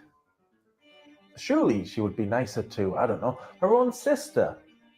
No, Foodie's younger sister was in a video with her, sat eating dinner, and for some reason, Foodie decided to comment this. I should mention that my little sis has a disability, thus the mildly antisocial behaviour. If I didn't see this comment, like most people, if I didn't see this comment, I wouldn't have thought she has a disability or anything like that. So I don't know why she felt the need to do that. At first, I did think, oh, she's trying to be mean to her own sister. But then I thought, well, why would you be mean to your own sister? But then I discovered that Foodie, apparently, to say that a lot, had been incredibly mean to her own sister. A post went up on Kiwi Farms from a woman named Kathy, who claimed she was friends with Foodie back in their high school days. Her sister is a sweet girl, she would say, wouldn't hurt a fly. She grew up with Chantal telling her she was ugly and dumb. We would be eating and watching movies, and this poor kid would sit at a chair by the doorway where she couldn't even see the screen because Chantal wouldn't let her sit beside us on the couch. This Kathy also went on to say, don't assume she struggled because she's overweight. Chantal was part of the main clique in high school. She was never bullied, but did sleep with almost every boyfriend her friends had. Her mother, Kim, worked for Red Cross with the disabled, and Chantal would mock and make fun of them. She called other big girls fat and obese when upset. She put her mother through hell. The woman worked full-time raising a spoiled overeater and a disabled young girl who never even had the last piece of any dessert. Because Chantal had to have it, or she would tantrum. Oh, and the way Chantal picked on her sister, always told her she was ugly and stupid. I always felt it was because her sister's dad married Kim when Chantal's dad ran when she was 2. Now, just because somebody posts something online, obviously it doesn't mean it's true. In fact, most of the time when I see something posted, I think, nah, bet that's not true. However, for some reason, I'm going to say for some reason a lot with her, aren't I? For some reason, Foodie decided to send a childhood friend an email, and it's a lovely read. Actually, I won't read the whole thing, but it's on screen if you do want to read it. It's Foodie being very angry that Kathy started all this. She says in the email, Kathy has self-hatred issues. She goes on to talk about how Kathy used to self-harm and threaten suicide. God, who would threaten suicide? Can you imagine, Foodie? Can you imagine anybody doing that? I'm gonna kill myself. I took half the bottle, and I hadn't.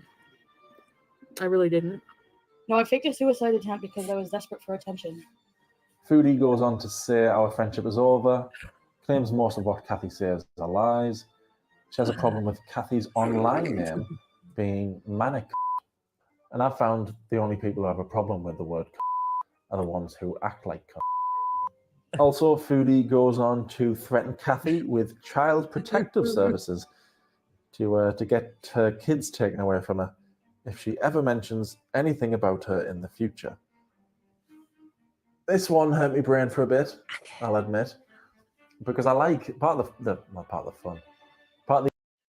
So I did find it interesting. Somebody felt that this has not been Mr. Snowflake's best documentary so far. That's kind of a little bit all over the place. We skipped through the BB era. I don't know if I watched, I think he did. I want to say he did something about Foodie before, and maybe he spent more time on the BB era. Everyone goes over the BB era quite quickly, and I don't know if that's not just to show respect to BB, that he's kind of moved on in his life. He's not somebody, I believe, who's in the spotlight. I don't think he's like Pete's and has a channel, or Nada, who I think has a channel also. I think he just went because he didn't like to be online. I think he just went and lived his life. And so I wonder if that's part of the reason why. I wonder if they had to make edits to this script after everything that came out, because I think he said he was going to be a lot more objective with her than, and that she didn't necessarily have anything to fear. And after she came out and got really angry and ragey and was saying that, why would this person make a documentary? Because she's, potentially, and we didn't know this at the time, maybe since she had been sitting at that 98.1, maybe she had been thinking about trying to go for that sub to sub and trying to get into that more, Arabic community. Didn't want this to come out, and then he had to go back and rewrite everything. And so I wonder if that's why this script seems a little bit more disjointed. So anyway, that's what I'm wondering. Yeah, her mom must be real proud, and in her rage stream, yeah. And then I've always wondered for people, if you really feel that somebody is harming a child, just contact Child Protective Services. I certainly wouldn't threaten the person ahead of time. I certainly, if I really felt a child was in danger, I would just report them, especially myself being a mandated court reporter. I would just go and report the incident. I certainly wouldn't go online and threaten people with CPS. That's one of the most ridiculous and childish things I think people go screaming about online. I hate it when people get online and shout out and take other people's characters and write about it or post. I'm very much, it was very hard for me to post one personal thing. And I've talked a little bit about my background, but I don't think if I was having a really low moment, I would want to get on like a camera and like film everything or threaten somebody with CPS or, I don't know. It's just never going to be a good outcome. I just feel like if you take yourself to the drama, CPS doesn't care because they're constant. Right. And can you imagine?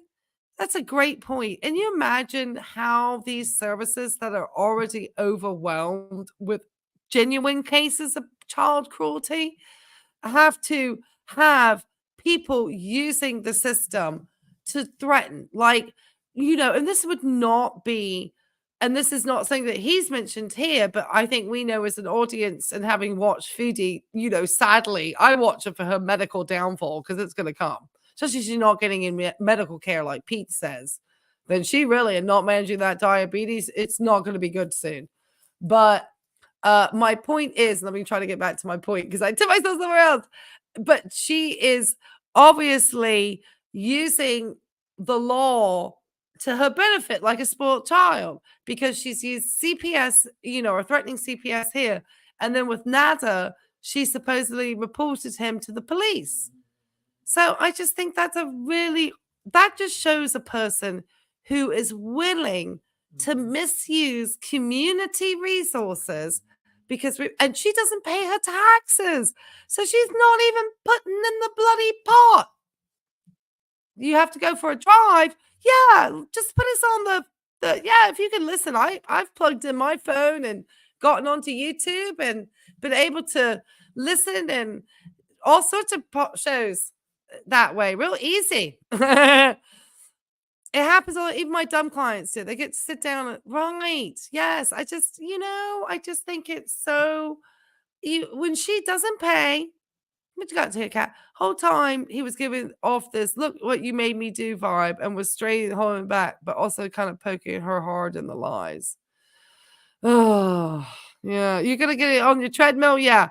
Yeah, we're getting through this. It's like long, so I won't go. But she is that's why one thing for me is just so bad. Anybody who does that is misusing resources that everybody in our community who fairly pays their taxes are paying for these services. So if you're using them to threaten somebody because you want to seek revenge, that's a really terrible way to misuse other people's monies too. I don't like it when people try to use these things for their personal gains. That's what I find really not great. I'm somebody who really doesn't like a lot of drama. Drama seems to find me sometimes, but I don't like it. The intrigue is when I'm making these videos on people is trying to understand why they do what they do. Is it something from childhood? Is it whatever it is? I like trying to figure it out as an armchair psychologist. And I just couldn't figure this one out. Why you would threaten to have somebody's kids taken away because they dared speak out against you online. I can only assume it's because Foodie thinks she's amazing. I'm like prettier than like 90% of people on YouTube. I'm going to call Child Protective Services on you. And you know what? I stand by that. I don't think that usernames like Manic to harass people deserves to have kids. She was going to get this woman's kids taken away from her for daring to speak out against her on the internet. Or was she? Yeah, of course I'm not going to call Child Protective Services. So she never had any intention to get this woman's kids taken away from her. I don't know what's true anymore. I don't know what's a lie and what's not. I don't even think Foodie knows what's a lie. I think she just says things in the moment and then calms down later and then thinks, right, what can I do next? Talking about me online, I don't know.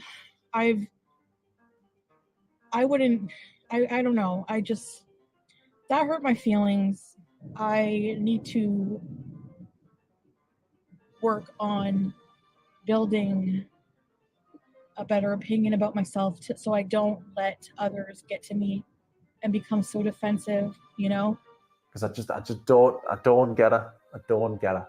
But I think she's definitely jealous of her sister. And naturally, you're getting all your mom's attention as a young one. You don't want to share it. If she would pretend to take pills when she was 15 as a kid, and now as an adult is pretending to get some woman's kids taken away from her, has she really changed from being a kid to an adult? It's do some more armchair psychology. It's arrested development again. It's what we've seen with Amber. She's just the same as Amber, just more off-putting. Imagine that.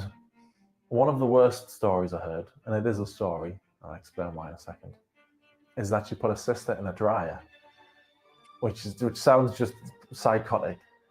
But because she deletes so much of her content, there's no proof of it out there. Although there might be by that, maybe Maybe it's been found by the time you watch this. But yeah, she deletes so much that all the horrible stories, or a lot of the horrible stories, haven't stood the test of time. They've been deleted. So everything I say in this and everything I show you that Foodie does, there's probably more. There's probably more awful stuff. But even if I can't prove the whole sister dryer incident, even without that, it sounds like she hasn't been a great big sister.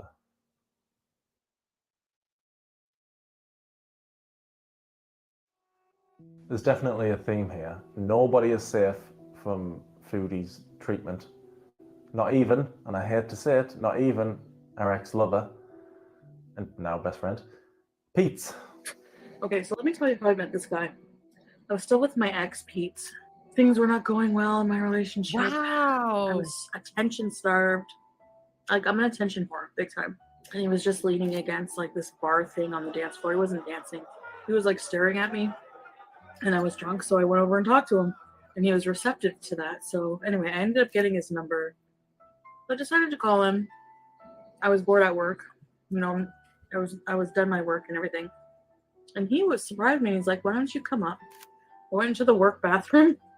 I used the soap to like freshen up, you know. Finally found his building. He rolls a big fat joint.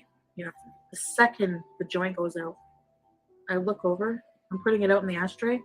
I turn my head and there's a big boner in my face.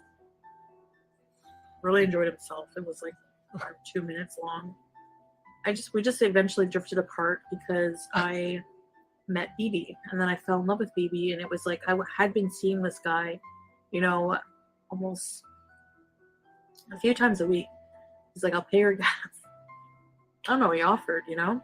He was a gentleman, I guess. I don't know. I would go up several times. I mean, gas is not cheap, you know. She cheated on Pete with multiple men, not at the same time. Well, maybe, I don't know, I wasn't there. I wasn't there, honest. And one of those men, BB, who she would start a relationship with. It was very wrong of me to do that, to sneak around and talk to BB for like 2 weeks. And I did fall in love with him in that short amount of time, by the way. No matter how badly she would treat Pete, though, he would always be there for her. Many times Pete would tell me, even if you don't love me anymore, I don't know, maybe he sensed it was coming, but he said, even if you don't love me anymore and you wanted to see someone else, I would be totally cool with that. I would be cool with you having different lovers to make you happy. One time she would even throw a chair out of jealousy when with Pete. I remember throwing a chair because someone said Grace Kelly was better looking than me. I mean, to be fair, Pete, what were you thinking? Grace Kelly? Better looking than Foodie Beauty? Need to get your head checked, mate. You know, it's not like Pete didn't know everything that happened, all the cheating. She told him everything. Told him absolutely everything. And he still wanted to be with her. But I like... That is so wild to me about the fact that she really, I really don't think she can see what she looks like. I don't know how deluded she is about her looks, man. And then, of course, that young Pete's picture. That's wild. That's wild. I can't believe it, because if you check his live stream and see him now, he was sitting in a streamer chair and he just had this big old belly just sitting up there, you know. So if you're seeing young, thin Pete's, you know, I tell you, it's amazing. It's amazing what a poor diet will do to you over time. Because I don't think he's like a big drinker or anything, is he? Anyway, I guess she did not enjoy being with Pete's in a I guess Pete's doesn't perform as passionately as Chantel hopes he would. Maybe that's why that relationship has now been tabled to a friendship. Because that's usually, girls, let's be honest. If it were mind-blowing, he wouldn't be just a friend. She has to dominate everyone. Yes, she does. And I think that she likes to control. I think she likes to think that she's the one in control. And that's part of her speculative cluster B, leaning to the narcissistic personality disorders. Speculation that Chantel seems to demonstrate. So yeah.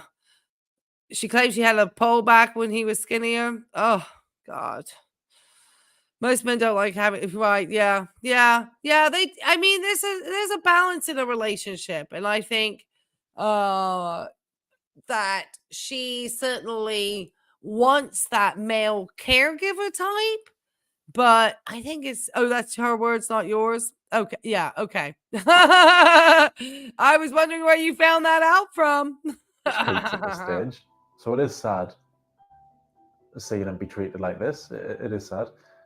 I don't think Foodie deserved him then, and even she would agree she didn't deserve him. I did end up confessing everything to him, but I said I was going to go to a friend. She invited me over last minute. It's like, okay, it was so easygoing, you know. Poor guy, such a good guy. I didn't deserve him. I feel bad for Pete's, and to an extent, I do feel a little bad for Foodie because together they did go through some serious things. Can I ask about the abortion? Yeah. Was it scary? Yeah, I was scared. I was for the first one. I think I maybe missed a pill or something like that. And then the second one, I was just stupid. It's covered in healthcare here, like it's free. I wasn't sure who's kidding.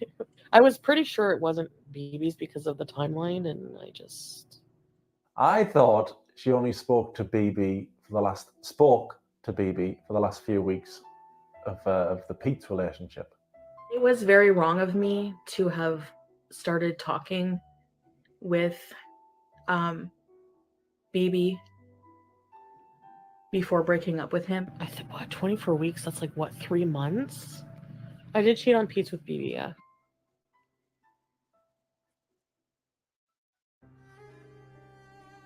I knew before starting this Foodie series that she'd have a whole host of health problems, just from making videos on other people like her, Amber, Nick Ricardo, Hungry Fat Chick. They've all got health problems, and that's what happens if you're just going to overeat rubbish and not exercise and not take care of yourself. And she's no different. A pulmonary embolism can be fatal. So I was ill, and I had all the symptoms: shortness of breath, chest pain, dizziness, coughing. I was looking at my bedside table this morning, and I was like, it's collecting more and more things, more and more prescriptions. I have the sleep apnea machine. I have obstructive sleep apnea. I have my 2 types of antidepressants. I have my anti-nausea medication. I have pain medication. I have the blood thinners. I don't ever want to take that many pills, especially for health situations that, in a way, I brought upon myself. So we went to the emergency room. BB drove me there and dropped me off. And whenever I saw the triage nurse, when you first get into the emergency room, she was like, wow, you are noticeably really out of breath. And she was really concerned. So I just feel really kind of down and I honestly just feel like I'm disabled, and I just feel really depressed. At this point of the research for Foodie, she did get a bit of sympathy out of us. I'll admit she did get a bit when she was talking about the health issues. Even though she admits she's done it all to herself, I still had a bit of sympathy. Humongous cysts that are in my lower abdomen area, and they make me bloated. They push on my other organs. She didn't want to have surgery to sort the cysts. She wanted to heal herself. Losing the weight and everything will heal me physically, but I also need to heal on an emotional and spiritual level. And I think that this will help take care of that. So the amethyst really spoke to me. So I got an amethyst. I got carnelian. I got cherry quartz. She tried lots of things. She tried just drinking water, a water fast, eating lots of grapes, honey and lemon. She tried all sorts. None of them worked. The crystals, surprisingly, the crystals didn't cure her. Yes, definitely an eye-opener for me. I do need to make changes in my life. I rolled my eyes at stuff like that because, well, we all know what's coming. I'm going to do this. No, I'm not. You're all awful. Can I have a bit of support and sympathy? So it's interesting to hear for me. Obviously, sorry, I'm trying to get as good a connection with my router. So I apologize. I turned my computer a little bit there. As a medical professional, to hear when she actually was at some point having medical care and the number of medications that she was taking. She'd had a pulmonary embolism. That is probably why she was on a blood thinner, because pulmonary embolisms are extremely dangerous. And so I am sure that they are nervous that she potentially could have a clot that will break off and could potentially cause either another pulmonary embolism, a stroke, or a heart attack. So basically, how somebody generally acquires a pulmonary embolism is that a blood clot breaks off from somewhere and travels into the lungs and causes that PE to take effect. And that would be why she was then put on the blood thinner medication, was for preventative of strokes and heart attacks and further PEs. So that's pretty bad. And if she's not taking a blood thinner and had a history of a PE and she's flying and traveling like she does, her risk for having another, she is like the last cockroach on this planet sometimes. But at some point, it is going to wear out her ability to maintain that. But yeah, so that's wild. Obviously, it's not surprising that she has obstructive sleep apnea and uses a CPAP. I am glad she still uses a CPAP. I'm hoping she is maintaining sanitary, sterile cleanliness on that CPAP. History of sanitation makes me think that's not possible. So yeah, that I don't want to see what that CPAP looked like. I'm sure she would horrify a respiratory therapist and her pulmonologist. And that could be potentially, another reason for the CPAP was because of the PE, and obviously because she's, has a sleep disorder, most likely brought by her weight. Because you got to think, if you have all that weight sitting on your lungs at night and you're sleeping and you're kind of getting into more of a sleep state, there is more likelihood that her respiratory rate is, and her oxygen is not getting, she's not carrying her oxygen. She is a medical marvel, Cozy J. She is a medical marvel. But I think, and I've talked to, if you see my other recent live panel, looks like her time running out. If you look at how she looks here on this camera and you think about how bloated and swollen her face looks, how large she looks in that recent video of her in Kuwait, how her back is bending backwards. That trip, when she tripped, man, she got lucky. She got very lucky that she caught herself. Absolutely. Yeah, she is. Yeah. She's running out of time. What was the other thing? Anti-nausea, antidepressives. We're not surprised.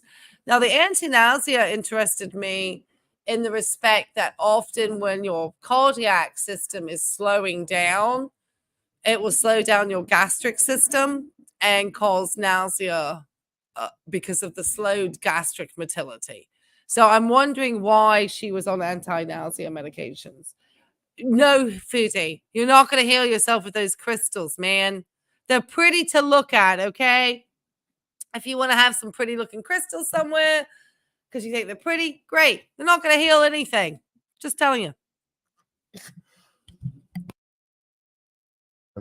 After my 2 ounces of cheese was gone, I just, as if on autopilot, just kept eating and eating, and the thought of stopping and putting the rest of the cheese in the fridge was just not an option. Her and that cheese.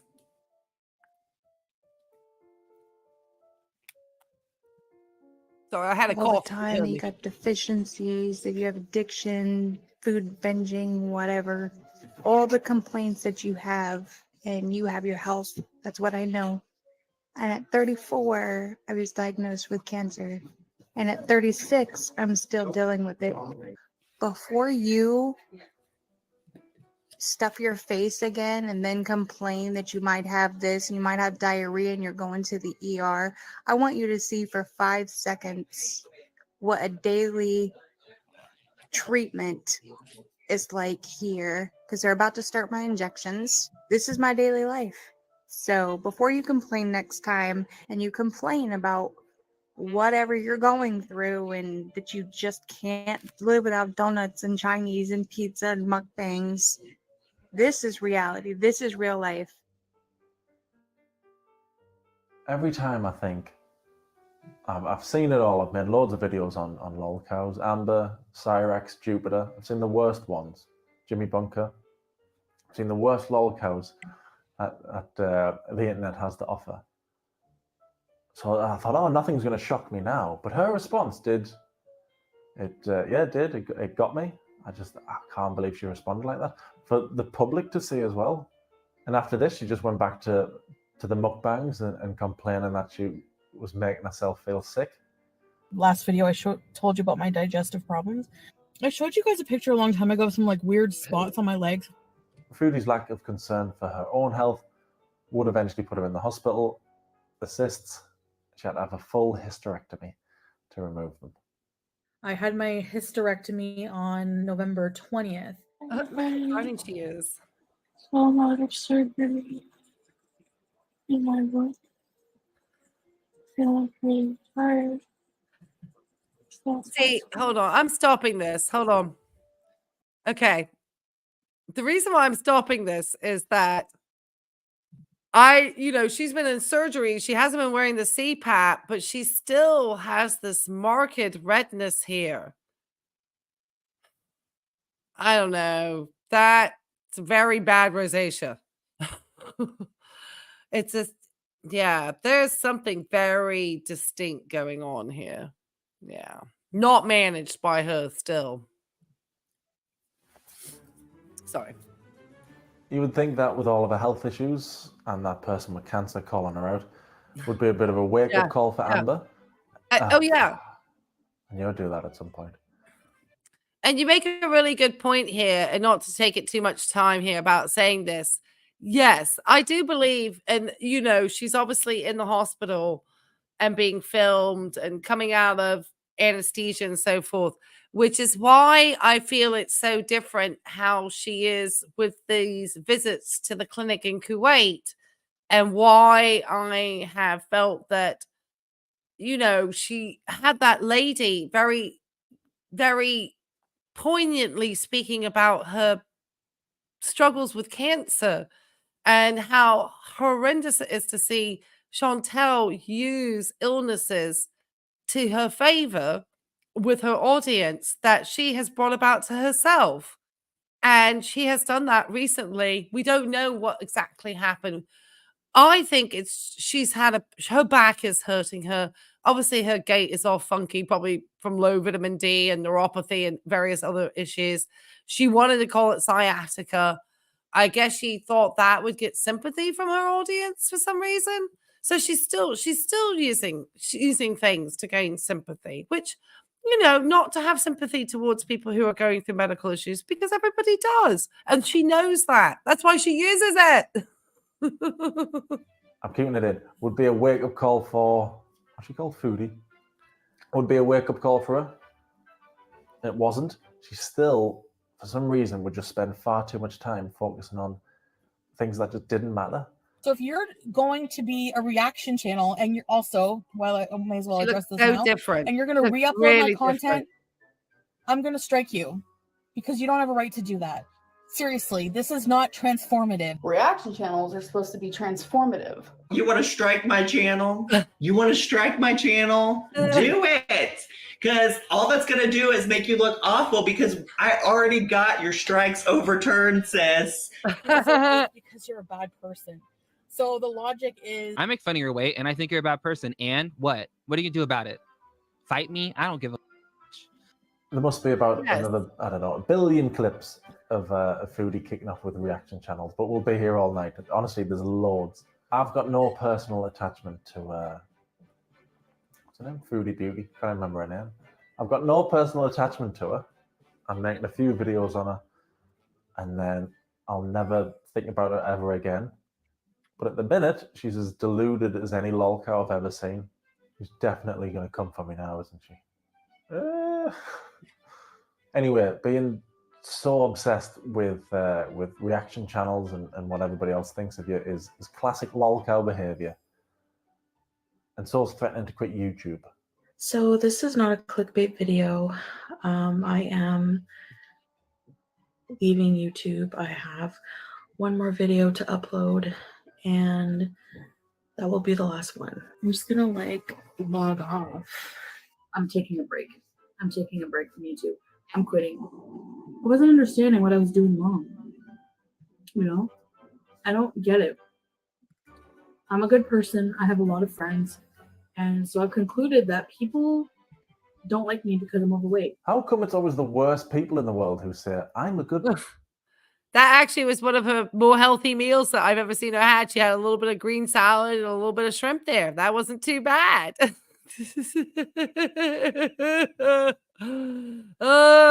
Now we're getting into some of the arc that we're familiar with her. All right, let's keep finishing out Mr. Snowflake here. He's only got like 16 more minutes. Person.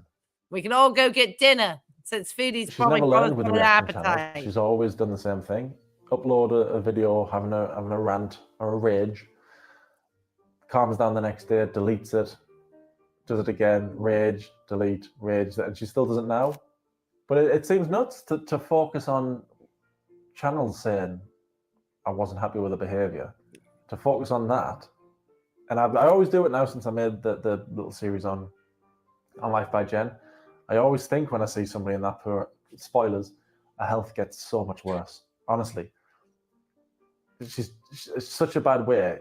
It reminds me of Life by Jen, the last episode of Life by Jen I did, where you can look at her and you can go, yeah, you can see she's dying. She doesn't look too far away from that. But instead, even now, we'll rage about just nothing. And that's the main focus. And I don't get it. You're spending your life, I'm talking to you now, Foodie, Mariam. You're spending your life raging at channels, and you're going to be dead soon, and you are. So I don't get it. Why not focus on, well, why am I giving you advice? As if you're going to listen. More fool me, what am I doing?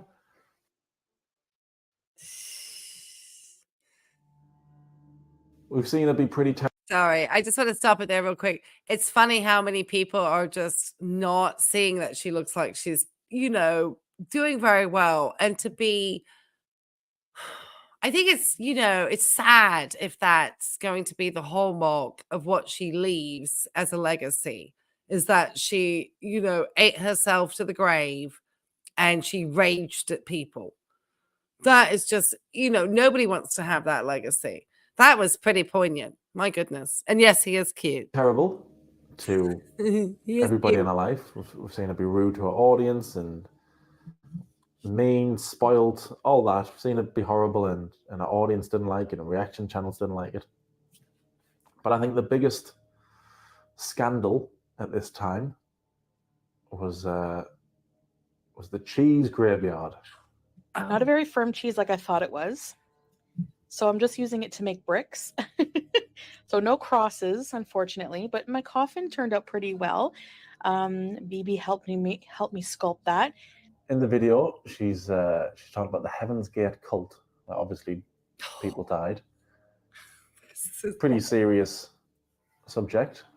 She's since deleted the video. Thankfully, people have saved it. So thank you for that. I know plenty of people were angry with this one. And I'm not angry. I'm just disappointed, Foodie. No, I'm not angry, I'm just baffled.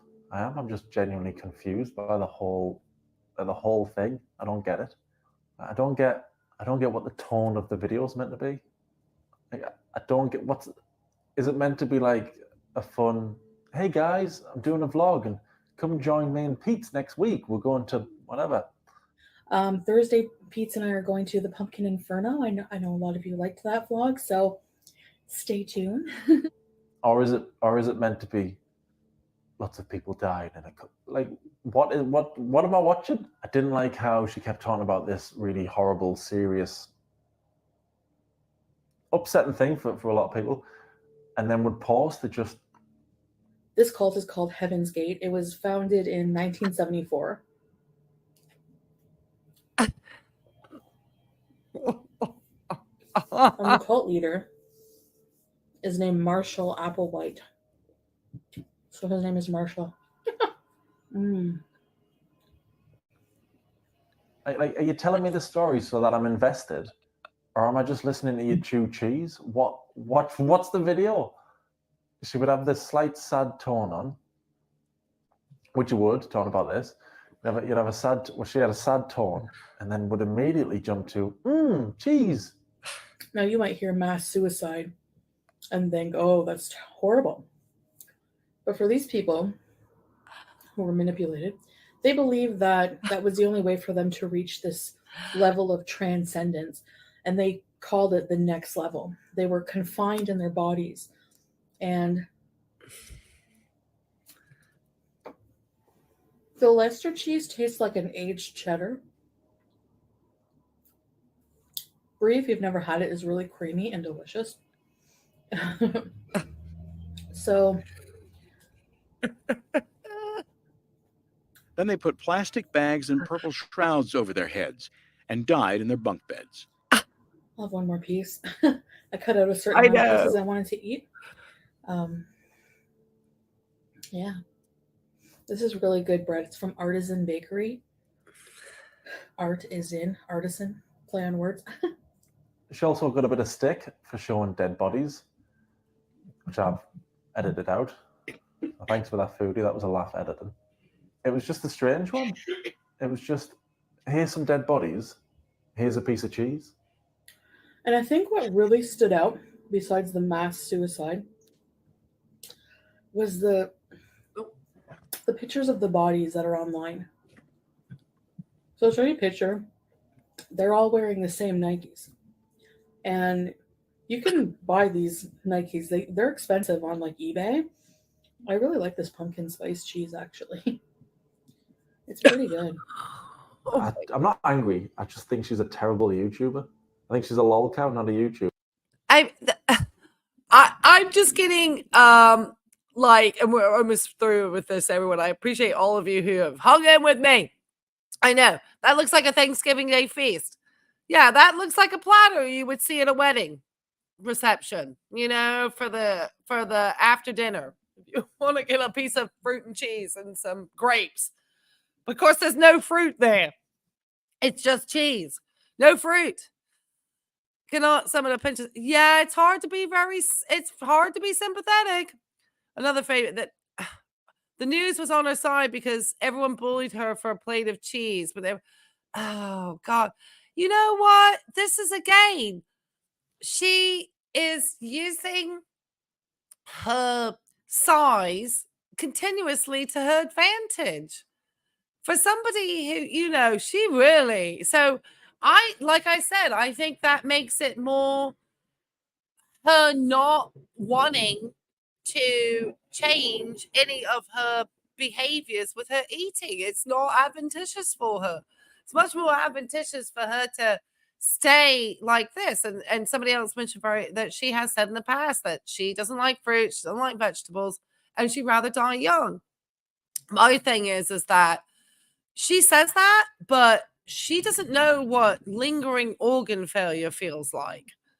And I think if she really ends up going down, but not down far enough that it actually is down and out, and she starts to just have organ failure and really becomes bedbound and really has to have the reality, she'll change her tune.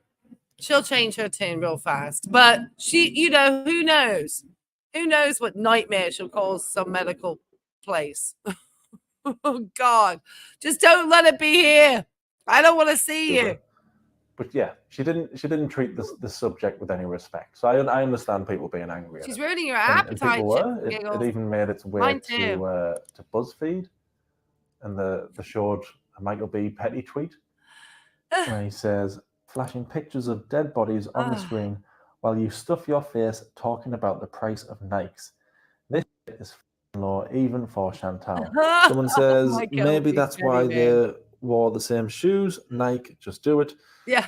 Foodie says, okay, that was a good one, lol. And Michael B. Petty says, you realize you're joking about the suicide of 39 people, right? Now, I'm not somebody who gets offended by jokes, offensive jokes or inappropriate jokes, because the majority of the time, when you hear a joke like that, the understanding is that both parties aren't really like that. The person telling the joke doesn't believe what they're saying, and the person listening to the joke doesn't believe what they're saying. And the joke is, haha, can you imagine if we were actually like that? Of course we're not like that.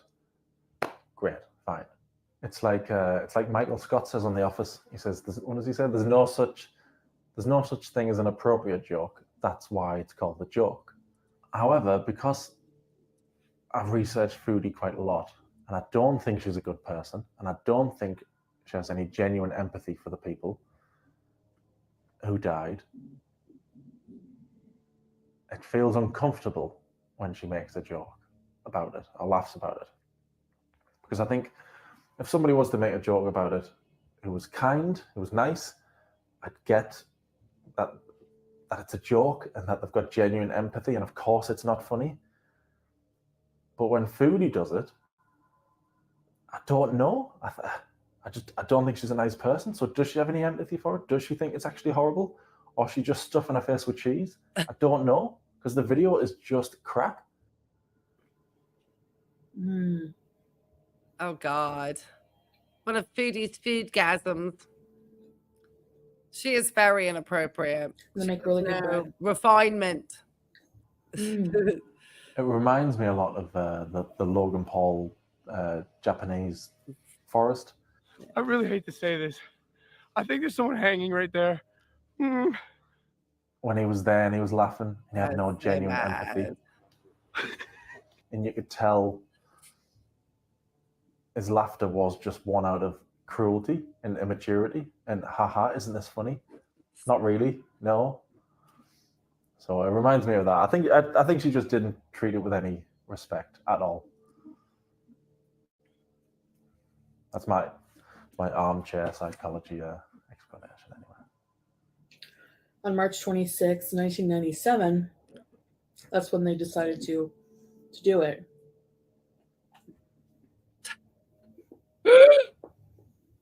So yeah. Oh, they drank the Kool-Aid or whatever they did.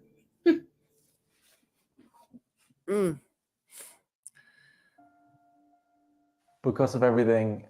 And just to kind of, add to that, as we saw recently, she was so inappropriate and laughing and giggling about the story of the doctor and his patients in Canada.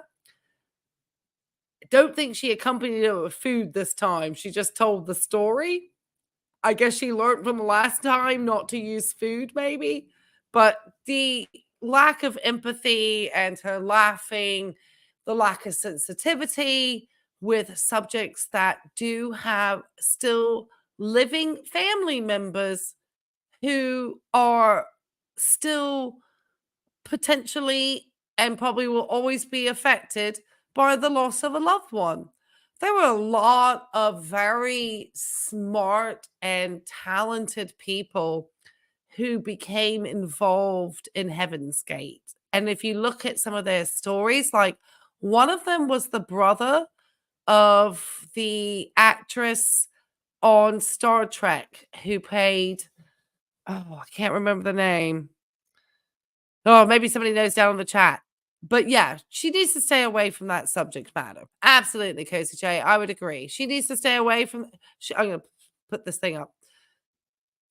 She needs to stay away from that subject matter. Yes, she has no sensitivity. Okay, let's finish out Mr. Snowflake so I can let you guys get on with your night.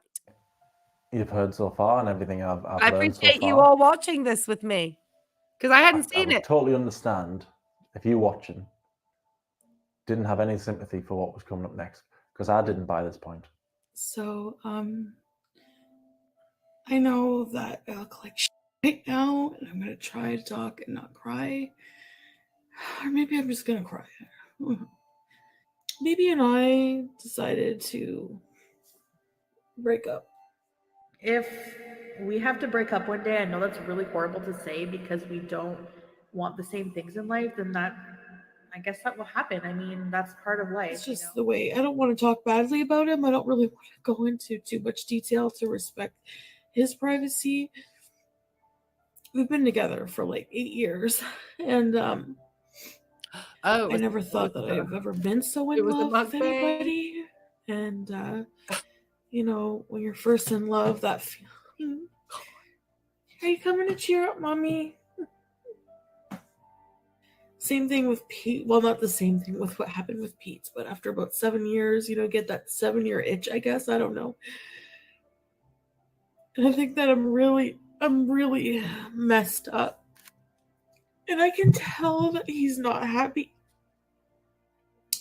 I want him to find somebody he's more compatible with and then be happy with, have a family. Something that I'm just not meant to have. I feel like my health. I feel like I did this. Like I ruined it. Sometimes it's easier to stay together. Like this is our home, you know? Even though there's roaches. I might move back in with Pete as roommates. We were roommates before. We work well together. You could do videos with me. He's very supportive. I mean, I knew BB wasn't my soulmate. Whatever, you know, I always have to tell him, like, look how cute the cats are being right now. And he just goes, ugh, he just grunts. Like, if you cannot appreciate a cute cat, then you're not my soulmate. I'm surprised you didn't say BB broke up with her because he was fat phobic.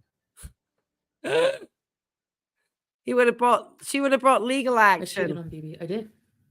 There was this Jamaican guy who was very, very, very persistent. I don't know what it was. Like, I don't know what it was, but something about his confidence level, and he was so persistent, and I like attention, and I was insecure, and I didn't feel like I deserved BB because BB was so good, and I just didn't feel like I deserved good. I don't know. I've never done anything to hurt anybody.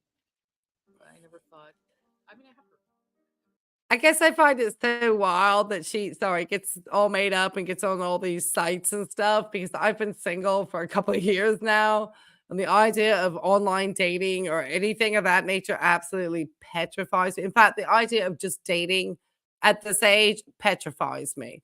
So I am always in awe of people who want to get into a relationship because for me it just is like, oh my goodness, you know, it's like it's work in my mind, that there's a certain amount of work and need to be able to be willing to share and be a companion to somebody that goes in being in a relationship.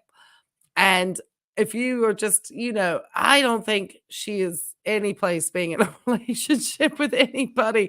Good for you for getting out, BB. Well done, BB. You were smart. Get away from her. She's I don't terrible. particularly like Foodie Yeah, Beauty. she has zero thought in life. Shocking after everything you've just watched. But I think she's been spoiled, They are. That's mean, so funny, Heather. impulsive, angry, all that stuff. Yeah, All stuff she would no agree to the with apps. now, I'm sure. I don't hate her enough to make Thank videos you, about her Steve. forever. I'll make this little series and then I'll move Thank on you, with my Shit. life Yes, and that never was think the. about her again. Thank you. And she'll probably hate me after this series. Well, she'll probably hate me now, which is fair enough. I've just Yeah, spent she however raging long pointing today out already. all your bad qualities. Not all of them, but some of them. And I might not like her, but that doesn't mean I want her to die, obviously. Or if she did die, I could make a video about her while eating cheese. So no empathy. Make a few jokes. I can have Michael B. Petty tweeting at me. Get on to BuzzFeed. Is that still a thing, BuzzFeed? I'd prefer if she lost the weight she got healthy, if she didn't die in the next 2 weeks. I prefer if she stopped being horrible to everybody, stopped raging and then deleting it and then raging. I prefer if we had a big arc, because I'll be honest, I'm getting sick of ending these videos on the same thing. This person's awful, they're gonna die. That's not fun. That's not fun for me. I want to end it on a hopeful, happy note. It's probably not fun for you either. So hopefully, there's a huge arc. It'll be the greatest arc in the whole of YouTube, internet lolcows. Foodie Beauty, she was awful. She was horrible. She did all this. Oh my God, have you seen her now? She's lost loads of weight. She's dead nice. I know it's not going to happen. I'd prefer that, but I know it's not going to happen. So I probably shouldn't waste any energy in hoping that.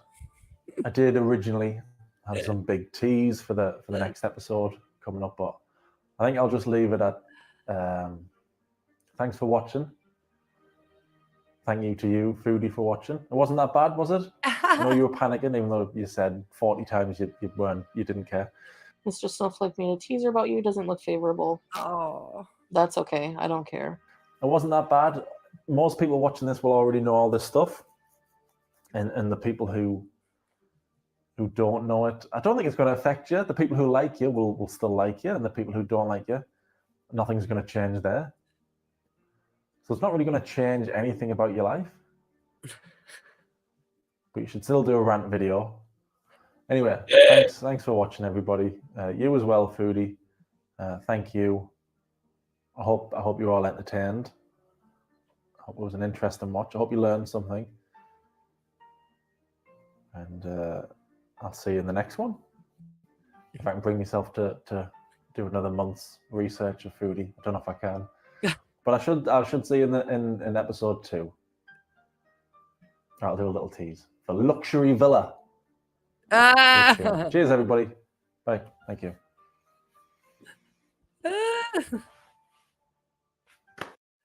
All right. I'm just going to stop it right there. Let me bring myself up a little bit bigger. Oh, wow. So I think the best part of this is that she's raging again today. So instead of her enjoying her, supposed victory of reaching 100K subs, which she was a little bit happier with, now she got a full rage fest on. I tell you, this girl is going to end up giving herself a stroke if she is not careful. Her health is she really does not look well. Oh my gosh. I am going to have to go and check this out, everybody, and see how she is raging. Oh my goodness. Wow. I enjoyed that. Oh, she's responding. Oh my goodness. She's rage, more rage. Well, she loves the drama. She loves the drama. The drama brings views to her channel, so she's certainly, it's like the symbiotic effect of YouTube, she is boring without reaction channels. She literally is boring without reaction channels. If we were not here speculating about her nonsense, she would be boring. What I think keeps some of these channels interesting is that there are people who react to them because they're such prolific liars too, and they're giving really bad health messages out here as well. So it's pretty wild. Oh, thank you guys. Well, anyway, I am not surprised we are going to get a part 2. So anyway, I have some other channels I am going to be reacting to live this week on the run up to the end of February leap month. And so tomorrow we're going to take a look at some videos. I'm trying to decide because Amber Lynn has been MIA for 7 days now. So I was going to try to bring up an Amber Lynn Reid video. And if I don't see that one, I might just bring up the one she did 7 days ago because she goes out for a walk and stuff. If you want to join me on that, I've never reacted to Amber Lynn live, or any of Amber Lynn's content. I then plan to do something with Glitters, and I have some other stuff planned for Glitters too. So she's been quite fun lately.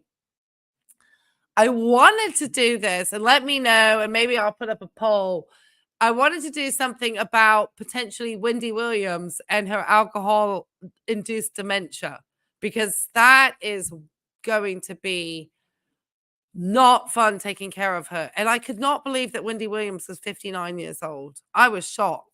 I was shocked to find out how young she was. So I would be very interested to do a live about that. And then obviously you would like to do Wendy Williams, Team Psych Ward? If you would like me to do Wendy Williams and talk about her alcohol-induced dementia, we could. You haven't heard? Oh, well, maybe you know what? Yes, okay. Why don't we do Wendy Williams tomorrow night then? How about that? I will plan to do Wendy Williams tomorrow night. I won't go on as early as I did. I'll plan to go on maybe at 7:30. I came on a little earlier today because obviously this came out and I wanted to watch it with you guys. And so we will. You're not giving a fan of giving Chantel money. Neither am I, So I know she get my premium coin when I watch and react to her stuff. So I'm glad you watch it with me. I wanted to react to. I'm going to try to film her trip and fall in Kuwait because, oh my God, she. But yeah, okay. So we'll do Wendy Williams tomorrow night. Then we'll do Glitters. Then we'll do Amber Lynn if she comes back out with something new. So I wanted to do running up to the end of the leap. I'm going to go live every night up until the 29th of February because it's a leap year just to do that. And we're going to cover different creators each night because I, too, need to get a break from Foodie. I enjoy it, but there's so many other ones. Glitters is... I have got to react to Glitters and her obsession with being a runner. Because I actually was a competitive runner and have won and have a lot of experience as an athlete. And I understand that if you're out there and you're moving your legs on a pavement, you want to call yourself a runner. But there are certain levels of ability that changes you from just jogging to running, So I think she'd fall more in the the jog walk. And it's not to demean her, but her knees aren't going to love her. So anyway, all right, well, that sounds good. We will. Oh, you like that, Kim? Well, thank you, Kim. I really appreciate that because there's a lot of reactors out there. And I love reacting with you guys here because, a lot of times you're home alone and I love reading what everyone has to say because everybody is so knowledgeable. So I love that. Thank you. I appreciate that. Well, he's going to have an episode 2 come out. All right, everybody. So we will plan on tomorrow night. Because I had somebody let me know that they enjoy watching a show at 6:30. So I think it'll let everyone eat. So if we go on, I think 7:30. I don't know. There could be people doing foodie stuff at the time. But we will be talking about Wendy Williams and her alcohol-induced dementia. Because I did get the Daily Mail, just to peek into their world, had a little clip of her son when he was trying to move the vodka bottle away from her and stuff, man. I knew Wendy Williams was sassy, but I didn't realize that Wendy Williams drank like that, man. That's wild. We're going to cover that. That's going to be interesting. All right, guys. I look forward to it. Okay, I am going to remove me from the stage. I'm going to remove Mr. Snowflake. Thank you, Mr. Snowflake. We enjoyed it. Thank you for synthesizing all of Foodie's madness. Thank you, Team Psych Ward. You too. You excited about the week? Me too. I'm glad that people are interested because I was like, girl, I got to find the Lifetime. I don't have Lifetime, and I'm looking for it tonight. 7:30. It will be Eastern Standard Time zone here in the United States. So EST, Eastern Standard Time. If that's because I had somebody ask me to go with a little bit after. So I will be going at 7:30 Eastern Standard Time tomorrow night. And obviously I will release that and we will be going to the world of other creators. So I'm excited. I'm looking forward to it. I'm going to do a little bit of research and reading. Though I have taken care of a lot of alcohol induced dementia patients at end of life. So I'm very familiar with this disease, unfortunately. This is real sad. It's going to be real sad for her. It's going to be very sad. It's really horrific. So I feel quite sad, but a lot of people didn't like her. So yeah, it's a tough one. All right, I'm going to stop sharing. I'm going to say, if you did like this type of content, please hit the likes. Please subscribe if you haven't had a chance yet. And I will see you live tomorrow night. And I am going to remove me and I'm going to add this.